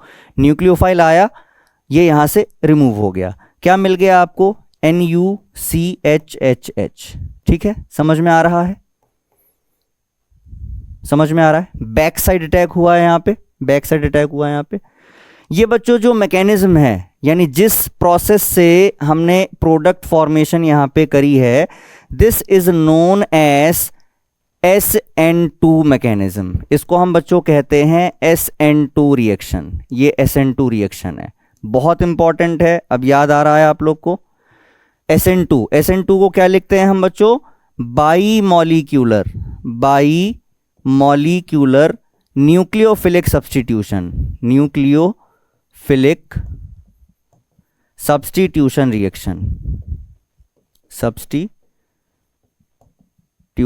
रिएक्शन, ठीक है। ये बाई मॉलिक्यूलर न्यूक्लियोफिलिक सब्स्टिट्यूशन है। No intermediate is there. Back side attack होता है क्योंकि आगे फ्रंट साइड पे आपका लिविंग ग्रुप पहले से लगा हुआ है, न्यूक्लियोफाइल को जगह नहीं मिलती, वो पीछे से घूम के बैक साइड जाएगा, अटैक करेगा और आगे से फ्रंट साइड से लिविंग ग्रुप निकल जाता है, ठीक है। बैक साइड अटैक इसको बोलते हैं बच्चों, ठीक। चलिए, ये तो हो गया पहला केस। अब सर दूसरा केस क्या था? दूसरे केस में जो अटैक होना है वो पहले नहीं होना, यानी अब यहाँ पे न्यूक्लियोफाइल वेट करेगा। ये दूसरा तरीका है। जो न्यूक्लियोफाइल है बच्चों वो वेट करेगा किसका? Removal of leaving group. यानी जो लीविंग ग्रुप है, सपोज करो हमने यहाँ Br ले लिया, ठीक है, तो पहले ये Br यहाँ से लीव होगा, ये Br यहाँ से लीव होगा और ये एक स्लो स्टेप होता है, ठीक है, स्लो एंड रिवर्सिबल स्टेप होता है। यहाँ पे Br लीव कर जाएगा। जब बच्चों Br लीव करेगा तो यहाँ पे कार्बन के ऊपर चार्ज आ जाएगा पॉजिटिव, ठीक है, कार्बन पे प्लस आ जाएगा, Br माइनस की फॉर्म में लीव हो जाएगा। ये है इसका इंटरमीडिएट, ये है इंटरमीडिएट। क्या बना बच्चों यहाँ पे? कार्बोकैटायन। ये क्या बन गया? कार्बोकैटायन बन गया। तो कार्बोकैटायन इंटरमीडिएट बनता है SN1 में। ये जो रिएक्शन है, मैकेनिज्म है जिसको हम पढ़ रहे हैं, ये बेटा SN1 मैकेनिज्म है। SN1 unimolecular nucleophilic substitution. देखिए, अब जब कार्बोकैटायन मिल गया आपको, जो आपको कार्बोकैटायन मिल गया है, अब ये कार्बोकैटायन आसानी से रिएक्ट कर लेगा न्यूक्लियोफाइल के साथ में, क्योंकि अब कोई बीच में बैरियर नहीं है। न्यूक्लियोफाइल को सीधा सीधा रास्ता दिख रहा है, ये फ्रंट साइड से जाएगा, कार्बोकैटायन से अटैक करके बॉन्डिंग कर लेगा। ठीक, तो आपको फाइनली ये कंपाउंड मिल जाएगा, फाइनली आपको ये कंपाउंड मिल जाएगा Br। ठीक है, न्यूक्लियोफिलिक सब्स्टिट्यूशन ये भी है, ये भी न्यूक्लियोफिलिक सब्स्टिट्यूशन है, लेकिन कैसा है? SN1। ये जो मैकेनिज्म है बच्चों, ये SN1 रिएक्शन की मैकेनिज्म है। ठीक है, इसको क्या लिखते हैं? Unimolecular, unimolecular substitution. सब्स्टिट्यूशन कौन सा? न्यूक्लियोफाइल का। ठीक है, यूनिमॉलिक्यूलर सब्स्टिट्यूशन न्यूक्लियोफाइल का हुआ है यहाँ पे। ठीक, समझ में आ रहा है? लिविंग ग्रुप पहले निकलेगा, लिविंग ग्रुप पहले निकलेगा, उसके बाद न्यूक्लियोफाइल आकर के अटैक कर देगा। ठीक, कोई प्रॉब्लम नहीं। अब यहां समझने वाली बात क्या है कि सर किस सिचुएशन में न्यूक्लियोफाइल अटैक करेगा पहले, और किस सिचुएशन में वो वेट करेगा कार्बोकैटायन के बनने का। कहने का मतलब ये है कि सर SN1 होगा या SN2 होगा किसी रिएक्शन में, ये हम कैसे पहचानेंगे? ठीक है, तो कुछ इंपॉर्टेंट बातें हम समझते हैं। पहली चीज, सबसे पहली बात क्या कि SN1 के लिए, SN1 रिएक्शन के लिए जो कार्बोकैटायन की स्टेबिलिटी होती है ये मैटर करती है। कार्बोकैटायन स्टेबिलिटी मैटर करती है। भाई कार्बोकैटायन बनना है, ठीक है, जितना स्टेबल कार्बोकैटायन होगा उतना स्टेबल प्रोडक्ट फॉर्म होगा। ठीक, तो कार्बोकैटायन की स्टेबिलिटी का ऑर्डर क्या होता है बच्चों? आपको पता है कि जो कार्बोकैटायन की स्टेबिलिटी है वो टर्शरी कार्बोकैटायन सबसे ज़्यादा स्टेबल होता है, फिर सेकेंडरी कार्बोकैटायन होता है, फिर प्राइमरी कार्बोकैटायन होता है, उसके बाद में मिथाइल कार्बोकैटायन होता है CH3+। ठीक है, tertiary carbocation is more stable than secondary is more stable than primary, and primary is more stable than methyl carbocation. ठीक, इस ऑर्डर में SN1 प्रोसीड करेगी। यानी अगर कहीं पर टर्शरी एल्काइल हैलाइड है, टर्शरी एल्काइल हैलाइड है, तो आंख बंद करके आप समझ जाना कि SN1 फॉलो होगा। टर्शरी एल्काइल हैलाइड है तो SN1 फॉलो होगी। ठीक है, टर्शरी में। अच्छा, अगर 1 डिग्री है, 1 डिग्री तो बेटा सबसे कम स्टेबल, 1 डिग्री जहां पर होगा वहां पे SN1 नहीं SN2 फॉलो होगी। ये क्या कह रहे हो सर? देखो, दूसरी इंपॉर्टेंट बात क्या है? दूसरी इंपॉर्टेंट बात ये बच्चों की SN2 के लिए, SN2 के लिए इंटरमीडिएट होता ही नहीं है कोई। ठीक, इंटरमीडिएट कोई नहीं होगा। SN2 में आपको स्टेरिक फैक्टर देखना पड़ता है, स्टेरिक फैक्टर आपको देखना पड़ता है, स्टेरिक फैक्टर आपको देखना पड़ता है। क्या? जितनी ज़्यादा भाई अटैक करेगा न्यूक्लियोफाइल, अटैक करेगा, ठीक है, जितना ज़्यादा भीड़ भाड़ होगी उतना अटैक कर पाना उसके लिए पॉसिबल नहीं होगा, आसानी से अटैक नहीं कर पाएगा। न्यूक्लियोफाइल अपने आप में थोड़ा बल्की होता है, अगर वहाँ पे बल्कीनेस और ज़्यादा होगी, भीड़ भाड़ और ज़्यादा होगी, तो बच्चों अटैक कैसे पॉसिबल होगा? है ना, जगह खाली होगी तो आएगा, आसानी से अटैक करेगा और प्रोडक्ट फॉर्मेशन हो जाएगी। तो स्टेरिक फैक्टर को आप कंसीडर करेंगे। अब स्टेरिक फैक्टर को देखते हुए जो इसका ऑर्डर होता है, किसका? SN2 का ऑर्डर, 1 डिग्री सबसे ज़्यादा, उसके बाद में 2 डिग्री और उसके बाद में 3 डिग्री। ठीक है, यानी कि 1 डिग्री जहां पर कार्बन होगा, alkyl halide, 1 degree alkyl halide जहां पर होगा वहां पर हमेशा SN2 फॉलो होगी, SN2 फॉलो होगी। SN1 नहीं मिलेगा क्योंकि बहुत कम होगा, स्टेबिलिटी बहुत कम है। यहां पे SN2 फॉलो करेगा क्योंकि स्टेबिलिटी सबसे ज्यादा है। ठीक है, दूसरी चीज, दूसरी पहली समझ में आ गई, ये ऑर्डर फॉलो करेंगे आप, ऑर्डर फॉलो करेंगे, ये इसका जस्ट रिवर्स, ठीक है। अच्छा, अब देखो टर्शरी अगर कार्बोकेटायन है, अब दो बातें तो यहां से हमने समझ ली हैं कि अगर 3 डिग्री एल्काइल हैलाइड है, 3 डिग्री एल्काइल हैलाइड है, तो ये हमेशा क्या देगा, SN1 देगा ऑलवेज। पहली बात तो ये हमने समझ ली एकदम डीपली। अच्छा, दूसरी बात क्या समझनी थी कि अगर आपका 1 डिग्री एल्काइल हैलाइड है, 1 डिग्री एल्काइल हैलाइड है, ठीक है, तो आपको क्या मिलेगा बच्चों, SN2 मिलेगी वहां पे, ठीक है। अगर 1 डिग्री एल्काइल हैलाइड है तो SN2 मिलेगी। अब बात कहां अटक रही है, 2 डिग्री वाले पे। देखो, क्योंकि 2 डिग्री यहां पर भी बीच में ही आ रहा है और 2 डिग्री यहां पर भी बीच में ही आ रहा है, दोनों जगह 2 डिग्री वाले पे बात अटक गई।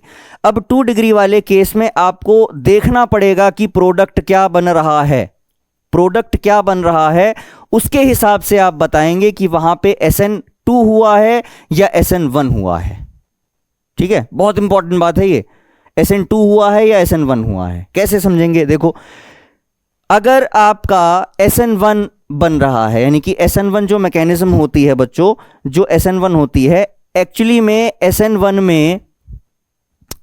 में आपको मिलता है रिटेंशन ऑफ कॉन्फ़िगरेशन, ठीक है। SN1 में आपको मिलता है रिटेंशन ऑफ कन्फिग्यूरेशन। ये क्या बात है सर, कुछ नया है क्या? हाँ, है तो थोड़ा सा नया, अभी समझते हैं। और SN2 में आपको जो मिलेगा, SN2 फॉलो करती है इन्वर्जन ऑफ कॉन्फ़िगरेशन से, इन्वर्जन ऑफ कॉन्फ़िगरेशन, ठीक है। ये दोनों बातें हम क्लियर करते हैं अभी क्या होता है। देखो बच्चों, जब SN1 फॉलो होती है, SN1 होती है, तो अभी हमने देखा कि SN1 में इंटरमीडिएट बनता है। ये देखो, SN1 में इंटरमीडिएट बन रहा है, ठीक। तो जिधर से लीविंग ग्रुप निकल रहा है उधर ही न्यूक्लियोफाइल आकर के जुड़ रहा है, जहां से आपका लीविंग ग्रुप निकला उधर ही न्यूक्लियोफाइल आकर के जुड़ा। तो जो इसका कॉन्फ़िगरेशन था वो सेम रहा, उसमें कोई चेंज नहीं आए, ठीक है। जहां से लीविंग ग्रुप निकल रहा है वहीं पर न्यूक्लियोफाइल जाकर के जुड़ रहा है, तो कॉन्फ़िगरेशन में कोई चेंज नहीं हुआ। समझ में आई? वहीं पर अगर आप देखोगे कि जो SN2 है बच्चों, अब ये देखो बैक साइड अटैक हो रहा है, यानी कि जहां पर आपका लिविंग ग्रुप लगा हुआ है उधर से अटैक नहीं हो रहा है, अटैक हो रहा है पीछे की तरफ से। ये जुड़ा भी देखो पीछे की तरफ है, आगे से लिविंग ग्रुप निकला और ये पीछे की तरफ जुड़ा, तो यहां पे क्या हुआ, कन्फिग्रेशन बदल गया। यहां कन्फिग्रेशन कुछ और था, यहां पे कन्फिग्रेशन कुछ और था, कॉन्फ़िगरेशन में चेंज आ गया। तो जहां पे कॉन्फ़िगरेशन में चेंज होता है उसको हम बोलते हैं inversion of configuration, inversion of configuration, ठीक है।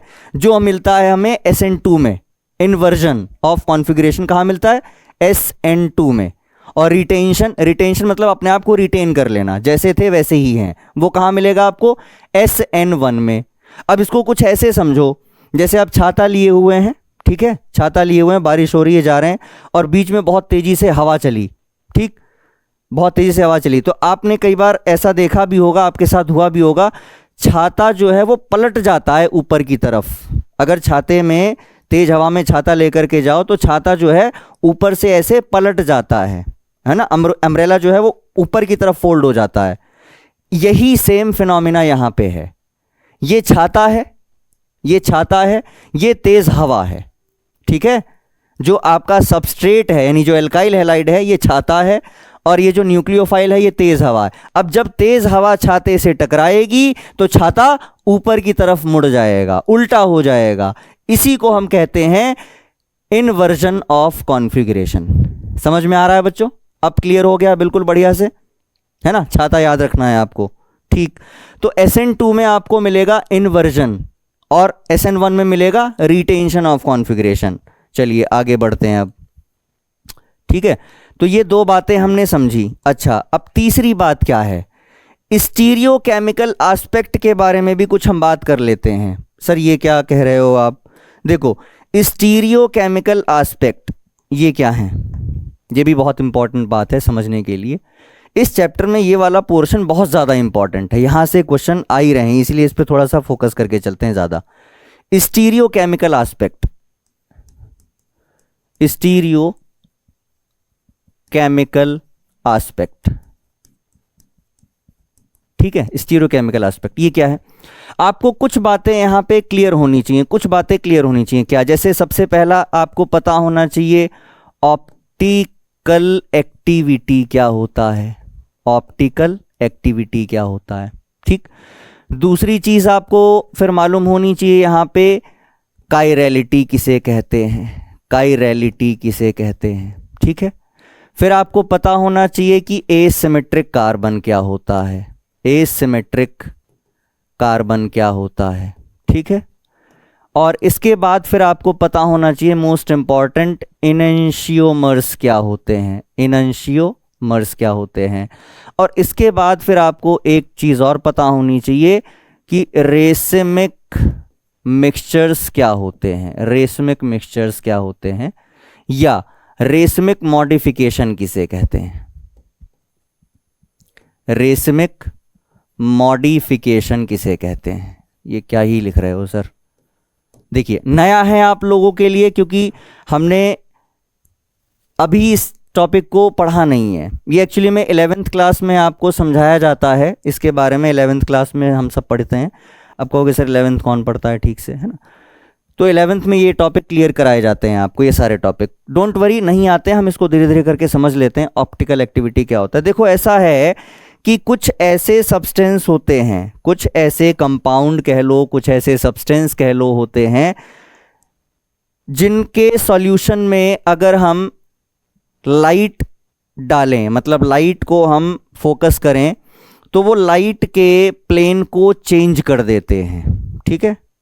कुछ ऐसे सब्सटेंस हैं जो प्लेन ऑफ पोलराइज्ड लाइट को रोटेट कर देते हैं अगर लाइट को उनके सॉल्यूशन से पास किया जाता है थ्रू निकोल प्रिज्म।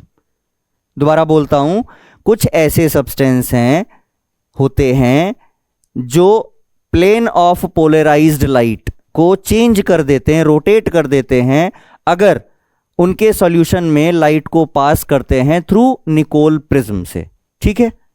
ठीक है, एक ऐसा डिवाइस होता है, इसको हम बोलते हैं पोलैरीमीटर, पोलैरीमीटर। तो पोलैरीमीटर के अंदर ये सारा सेटअप लगा हुआ होगा, आगे से सोर्स ऑफ लाइट आपको एंटर करनी है, यानी प्लेन ऑफ पोलराइज्ड लाइट आप एंटर करेंगे, और आगे जो वो निकल कर आएगी उसका रोटेशन आप देख लेंगे कितना डिग्री रोटेट हुआ, ठीक है। पहली बात तो रोटेट हुआ कि नहीं हुआ, अगर रोटेट हुआ, प्लेन को उसने रोटेट किया है, तो वो जो कंपाउंड होगा वो हो जाता है बच्चों ऑप्टिकली एक्टिव कंपाउंड।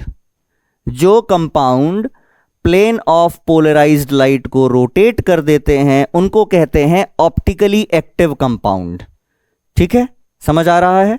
अब जिन्होंने रोटेट नहीं किया वो ऑप्टिकली इनएक्टिव हो जाते हैं, ठीक। जो रोटेट नहीं कर पाए प्लेन ऑफ पोलराइज्ड लाइट को, वो कैसे हो गए, ऑप्टिकली इनएक्टिव हो गए, ठीक है।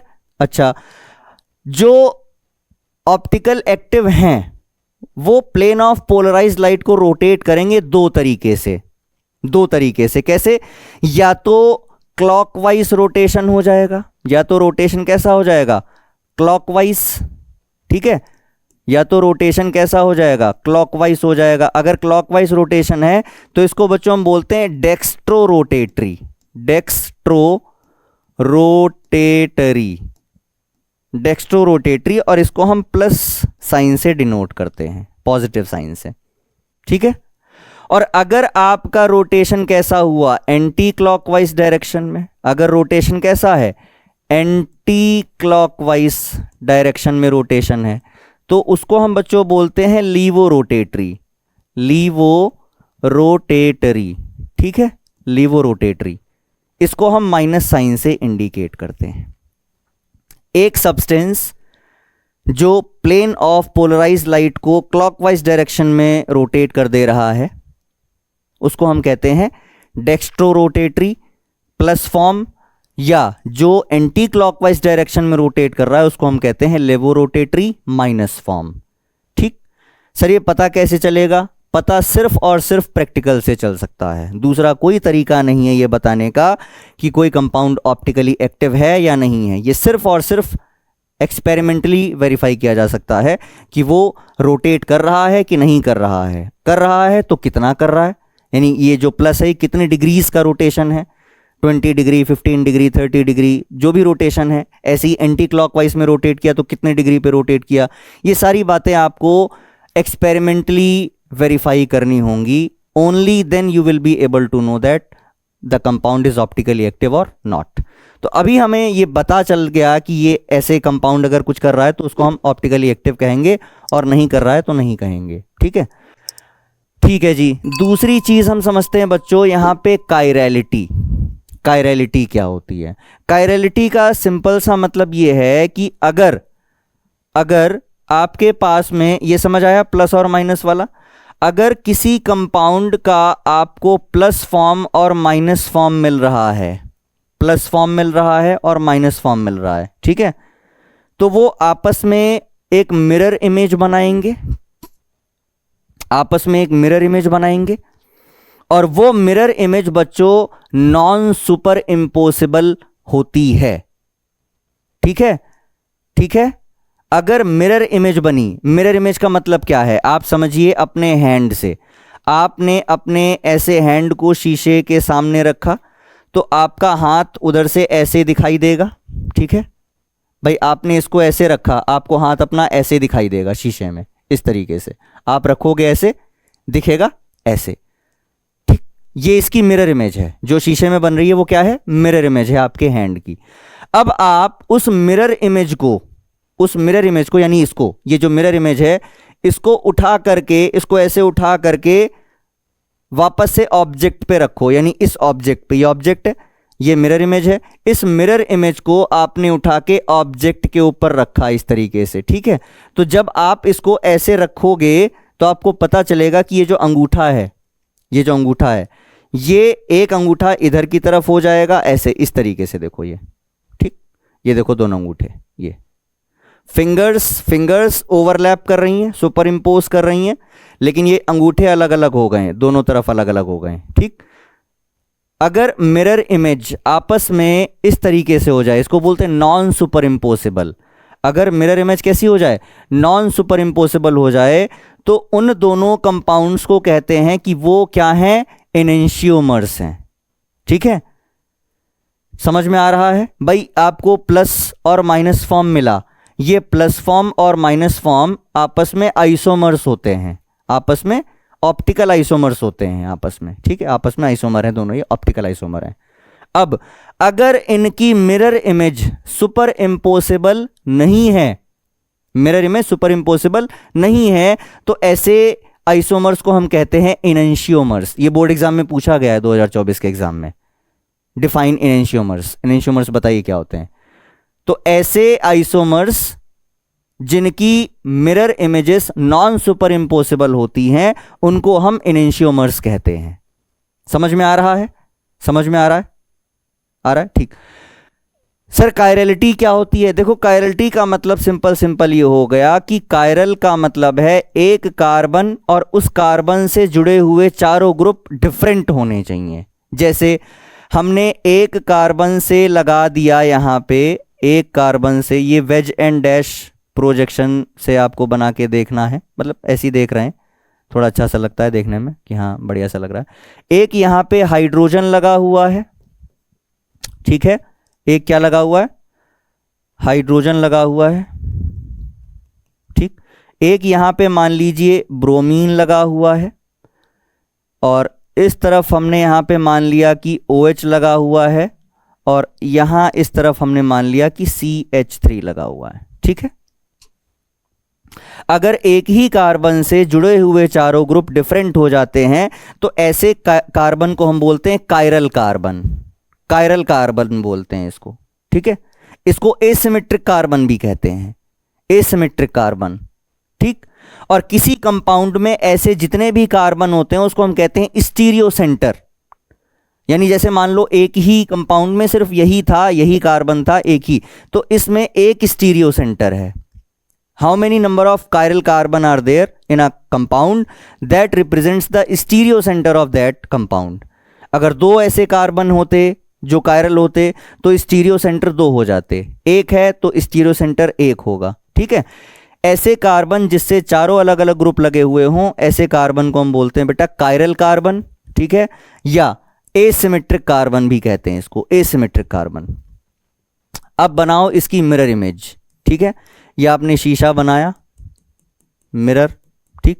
अब इसकी इमेज बनानी है यहां पे, यानी कि ये शीशे में कैसा दिखाई देगा, ये वाला शीशे में कैसा दिखाई देगा। तो देखो शीशे में ये वाली साइड इधर ही दिखाई देगी, ये वाली उधर पहुंच जाएगी, ये दोनों अपनी जगह पे रहेंगे। कैसे सर, देखो जरा, कार्बन,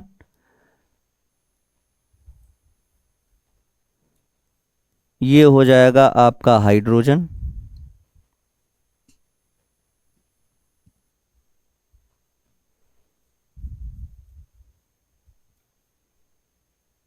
ठीक है, यहां पे है हाइड्रोजन। ये वाली साइड आपको इधर दिखाई देगी अब, यानी OH आपको यहां पे दिखाई देगा, OH। नीचे वाला आपको दिखाई देगा, नीचे क्या था, Br, ये Br हो गया। और इस तरफ कौन है बच्चों, इस तरफ प्रेजेंट था CH3, ठीक है। देखिए ये कायरल कार्बन है, ये इसकी मिरर इमेज है, ये कायरल कार्बन, ये इसकी मिरर इमेज। अब आपको क्या करना है, आप इसको ऐसे उठाइए, इसको ऐसे उठाइए और इसके ऊपर ऐसे रख दीजिए, मिरर इमेज को यहां से ऐसे उठा करके ऐसे रख दो, ठीक है। जब इसको यहां से उठा के ऐसे रखोगे तो आपको दिखाई देगा H और Br तो सुपर इंपोज कर रहे हैं, लेकिन CH3 और OH सुपर इंपोज नहीं कर रहे, CH3 और OH आपस में सुपर इंपोज नहीं कर रहे हैं, ठीक है। तो जब ये सुपर इंपोज नहीं करेंगे तो ऐसे ही अगर ये प्लस फॉर्म है और ये इसकी माइनस फॉर्म हो गई, तो ये जो प्लस और माइनस फॉर्म है ये आपस में एक दूसरे से कैसे रिलेटेड हैं, ये आपस में एक दूसरे से रिलेटेड हैं एज अ इनेंशियोमर। ये आपस में एक दूसरे के क्या हैं, इनेंशियोमर्स हैं, ये इनेंशियोमर्स हैं। समझ में आ रहा है, ये इनेंशियोमर्स हैं, ठीक। कायरलिटी समझ में आया, एसिमेट्रिक कार्बन समझ आया, इनेंशियोमर समझ में आ गया। यहां तक क्लियर है, यहां तक क्लियर है, बहुत बढ़िया। अब आगे चलते हैं, रेसमिक मिक्सचर। रेसमिक मिक्सचर क्या होता है सर, अगर आपको जितना अमाउंट प्लस आइसोमर का मिला है उतना ही अमाउंट अगर आपको माइनस आइसोमर का मिल रहा है, कहने का मतलब जितना रोटेशन क्लॉकवाइज डायरेक्शन में किया है अगर उतना ही रोटेशन एंटी क्लॉकवाइज डायरेक्शन में हो रहा है, यानी इक्विमोलर मिक्सचर मिल गया आपको। इक्विमोलर मिक्सचर मिल गया किसका, डी फॉर्म का, डी फॉर्म का।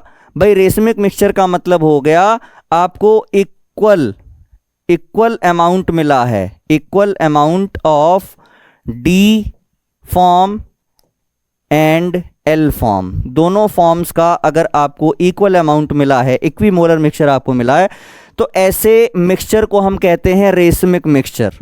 ऐसे मिक्सचर को हम क्या कहते हैं, रेसमिक मिक्सचर कहते हैं। और इसी प्रोसेस को हम कहते हैं racemic modification. The process by which you are getting equimolar mixture of D and L form is known as racemic modification. समझ में आ रहा है बच्चों, रेसमिक मॉडिफिकेशन। क्लियर हो पा रहा है, क्लियर हो पा रहा है ना, ये सारी टर्म्स आपको क्लियर हैं। चलिए बहुत बढ़िया। अब ये सारी चीजें डिस्कस हमने इसलिए करी क्योंकि हमें ये पता करना था कि जो 2 डिग्री आपका एल्काइल हैलाइड है, जो 2 डिग्री एल्काइल हैलाइड है, वो कैसे पता करें सर कि वो SN2 से प्रोसीड किया है या SN1 से प्रोसीड किया है। ठीक है, तो देखो बच्चों, अगर आपका 2 degree alkyl halide, 2 degree alkyl halide, अगर 2 डिग्री एल्काइल हैलाइड से आपको मिल रहा है रेसमिक मिक्सचर, रेसमिक मिक्सचर अगर आपको मिल रहा है, ठीक है। अच्छा, रेसमिक मिक्सचर मिलेगा तो इक्विमोलर होगा, यानी कि जितना प्लस डायरेक्शन में रोटेट करेंगे उतना माइनस डायरेक्शन में रोटेट करेंगे, तो टोटल ऑप्टिकल रोटेशन 0 हो जाएगा, यानी कि कंपाउंड ऑप्टिकली इनएक्टिव हो जाएगा। जहां पर रेसमिक मिक्सचर मिलते हैं वो कंपाउंड कैसा हो जाता है, ऑप्टिकली इनएक्टिव हो जाता है। Optically inactive in the sense जितना प्लस रोटेशन हुआ उतना माइनस रोटेशन हुआ, नेट रोटेशन 0 आ गया। ठीक है। तो अगर आपको प्रोडक्ट में रेसमिक मिक्सचर मिला है, ठीक, और अगर आपको प्रोडक्ट में मिला है क्या, इनवर्जन, इनवर्जन, प्रोडक्ट में इन्वर्जन अगर मिल रहा है, तो बच्चों इन्वर्जन अगर मिल रहा है प्रोडक्ट में, तो वो हमेशा प्रोसीड करेगा किससे, SN2 मैकेनिज्म से। और अगर आपको रेसमिक मिक्सचर मिल रहे हैं, रेसमिक मिक्सचर मिल रहे हैं, तो आप प्रोसीड करेंगे SN1 से। ठीक है, ठीक है, समझ में आ रहा है। अगर रेसमिक मिक्सचर मिले हैं तो SN1 से प्रोसीड करेंगे, और अगर इन्वर्जन मिल रहा है, इन्वर्जन मिल रहा है, तो आप SN2 से प्रोसीड करेंगे। ऐसे हम पता लगा लेते हैं। जैसे बोर्ड एग्जाम में क्वेश्चन दिया जाता है, मान लो आपके पास ये क्वेश्चन है एक, ठीक है, CH2Cl और ये है Cl। आपसे पूछा गया कि इन दोनों में SN2 कहां पर फॉलो होगा, दोनों में SN2 जल्दी कौन देगा, जल्दी से कौन दे देगा SN2, ठीक है, दोनों में जल्दी से SN2 कौन देगा।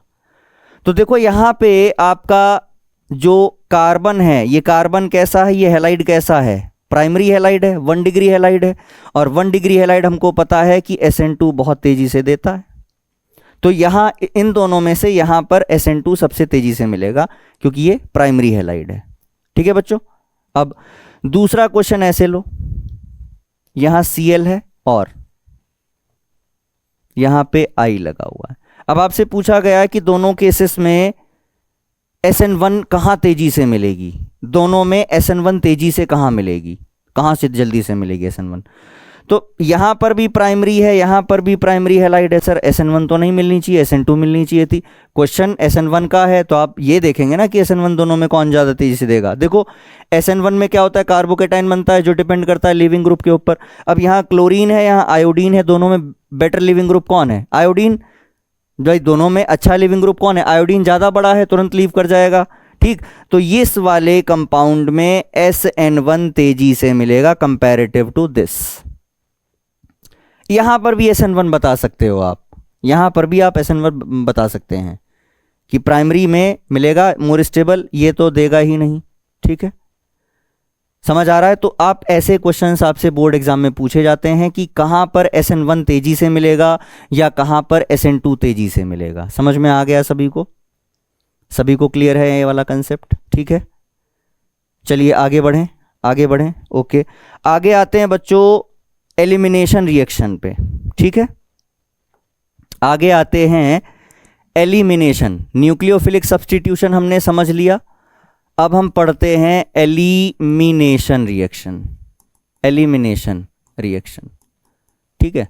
एलिमिनेशन में क्या होगा, एलिमिनेशन में सिंपल सी बात यह है कि जो एल्काइल हैलाइड होगा, जो आपका एल्काइल हैलाइड होगा, वहां से हेलोजन का रिमूवल हो जाएगा H के साथ में। ठीक है, जो बीटा कार्बन पे H लगा होगा उससे रिमूवल हो जाएगा H का, X वहां से निकल जाएगा, तो आपको एल्कीन बन जाएगी, मतलब फॉर्मेशन ऑफ एल्कीन हो जाएगा। यहां पे देखिए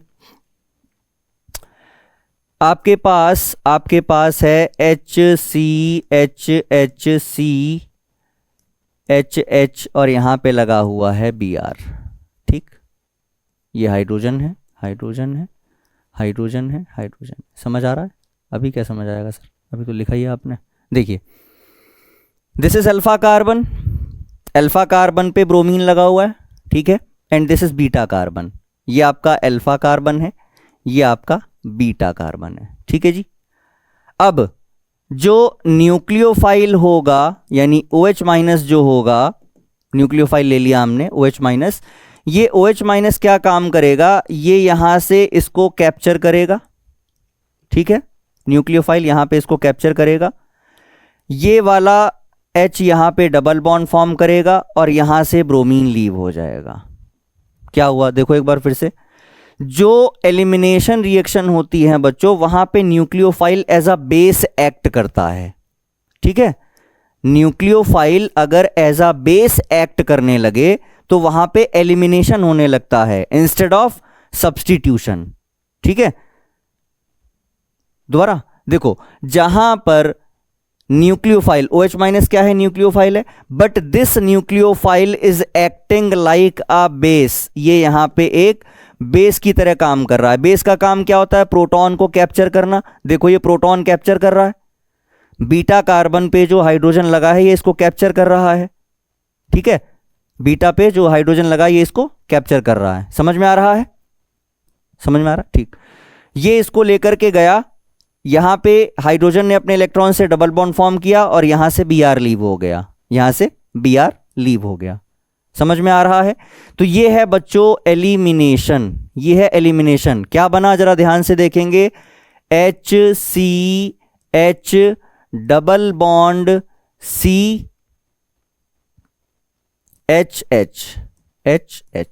यू विल गेट एल्कीन, ठीक है, आपको क्या मिल गया, एल्कीन मिल गया। एल्काइल हैलाइड से एल्कीन की फॉर्मेशन कर ली है हमने, एल्काइल हैलाइड से एल्कीन की फॉर्मेशन करी है हमने, ठीक है। इसको हम बीटा एलिमिनेशन भी कहते हैं, बीटा एलिमिनेशन भी इसको कहा जाता है, ठीक है, बीटा एलिमिनेशन भी कहा जाता है। समझ में आ रहा है, समझ में आ रहा है ना, कोई दिक्कत। दूसरा एग्जांपल ले लेते हैं, CH3 CH2 CH2 CH2 Br, ठीक है, प्लस एक आपने यहां पे ले लिया न्यूक्लियोफाइल, न्यूक्लियोफाइल की जगह हम OH को ले लेते हैं, न्यूक्लियोफाइल की जगह हम OH को ले लेते हैं, ठीक है। ये देखो भैया alpha carbon, this is alpha and this is beta. तो OH जो है वो बीटा से हाइड्रोजन को ले जाएगा, यहां डबल बॉन्ड फॉर्म होगा और ये ब्रोमीन यहां से निकल जाएगा। OH माइनस बीटा से ले जाएगा, डबल बॉन्ड फॉर्म होगा, Br निकल जाएगा। क्या बन जाएगा, CH3 single bond CH2 single bond CH double bond CH2, ठीक। ये बन गई आपकी एल्कीन, ये आपकी एल्कीन बन गई। कोई प्रॉब्लम बच्चों यहां पे, कोई प्रॉब्लम। ये आपकी एलिमिनेशन रिएक्शन है। एलिमिनेशन कहां पे काम करेंगी, जहां पर nucleophile as a base act करने लगे, जहां पर nucleophile as a base act करने लगे वहां पर आपको एलिमिनेशन मिलता है, ना कि सब्स्टिट्यूशन, ठीक। बीटा एलिमिनेशन बोलते हैं इसको। डन, सबको क्लियर है ये। आगे चलते हैं, लास्ट आपकी रिएक्शन है बेटा रिएक्शन विद मेटल्स, ठीक है। ये थर्ड रिएक्शन है टाइप का, रिएक्शन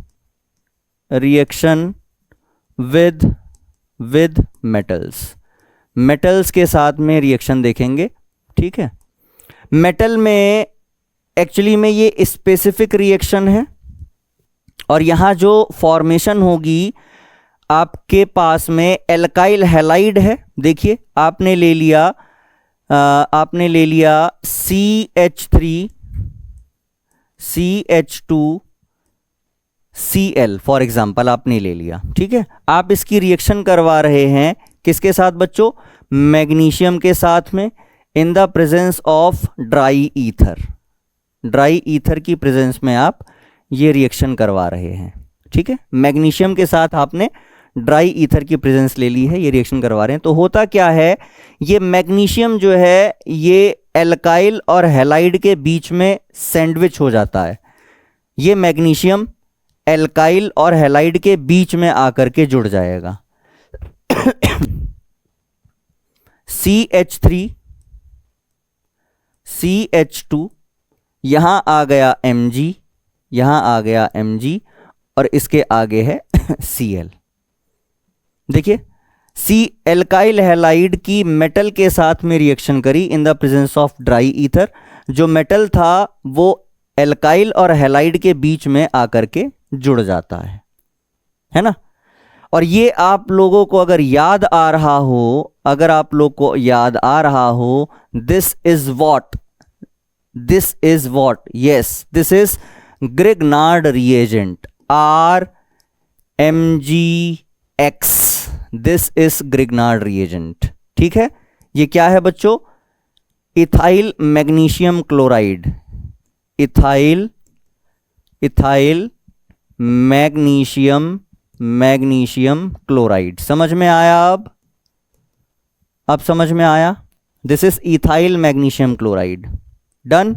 तो मेटल मैग्नीशियम होगा, एल्काइल हैलाइड के साथ में रिएक्शन करेगा इन the presence of dry ether and you will gate Grignard reagent.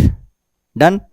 अब एक क्वेश्चन यहां पे पूछा जाता है, कि Grignard reagent should be prepared under anhydrous conditions.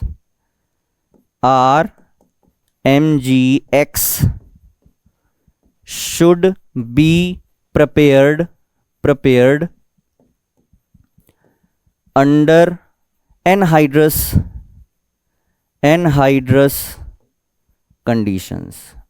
Conditions में प्रिपेयर किया जाता है ग्रिग्नार्ड रिएजेंट को। ऐसा क्यों?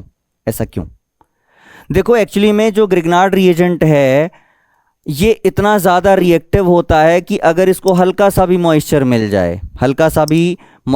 जाए तो ये प्रोटोनेशन कर लेता है। प्रोटोनेशन करके तुरंत ये किस में बदल जाता है? हाइड्रोकार्बन में बदल जाता है। ठीक है। इन the presence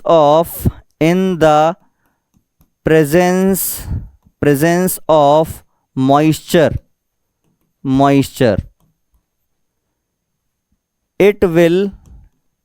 it will change into hydrocarbon. ये हाइड्रोकार्बन में बदल जाता है। ठीक है। इसलिए याद रखना है आपको कि जो ग्रिग्नार्ड रिएजेंट है वो हमेशा ड्राई ईथर की प्रेजेंस में ही प्रिपेयर किया जाता है, ताकि जो भी मॉइस्चर हो वो एब्जॉर्ब कर लिया जाए और आपका ग्रिग्नार्ड रिएजेंट बन जाए। अगर यहाँ पे कहीं पे कोई मॉइस्चर मिल जाएगा तो आपको ग्रिग्नार्ड रिएजेंट ना मिल करके क्या मिल जाएगा? एल्केन मिल जाएगा, एक हाइड्रोकार्बन मिल जाएगा। समझ में आ गया? ये थी आपकी रिएक्शन विद मेटल्स। सबको क्लियर है बच्चों? आई होप आप लोगों को ये सब बहुत अच्छे से समझ में आ गया होगा। आप लोग अपनी पूरी मेहनत, पूरी शिद्दत से इस पूरे चैप्टर को प्रिपेयर करेंगे, क्वेश्चन आंसर्स इनके प्रैक्टिस करेंगे, रिएक्शंस को इनके लर्न करेंगे और उम्मीद करते हैं कि हम बोर्ड एग्ज़ाम में फुल मार्क्स लेकर के आएंगे। तैयारी करते रहिए। Thank you.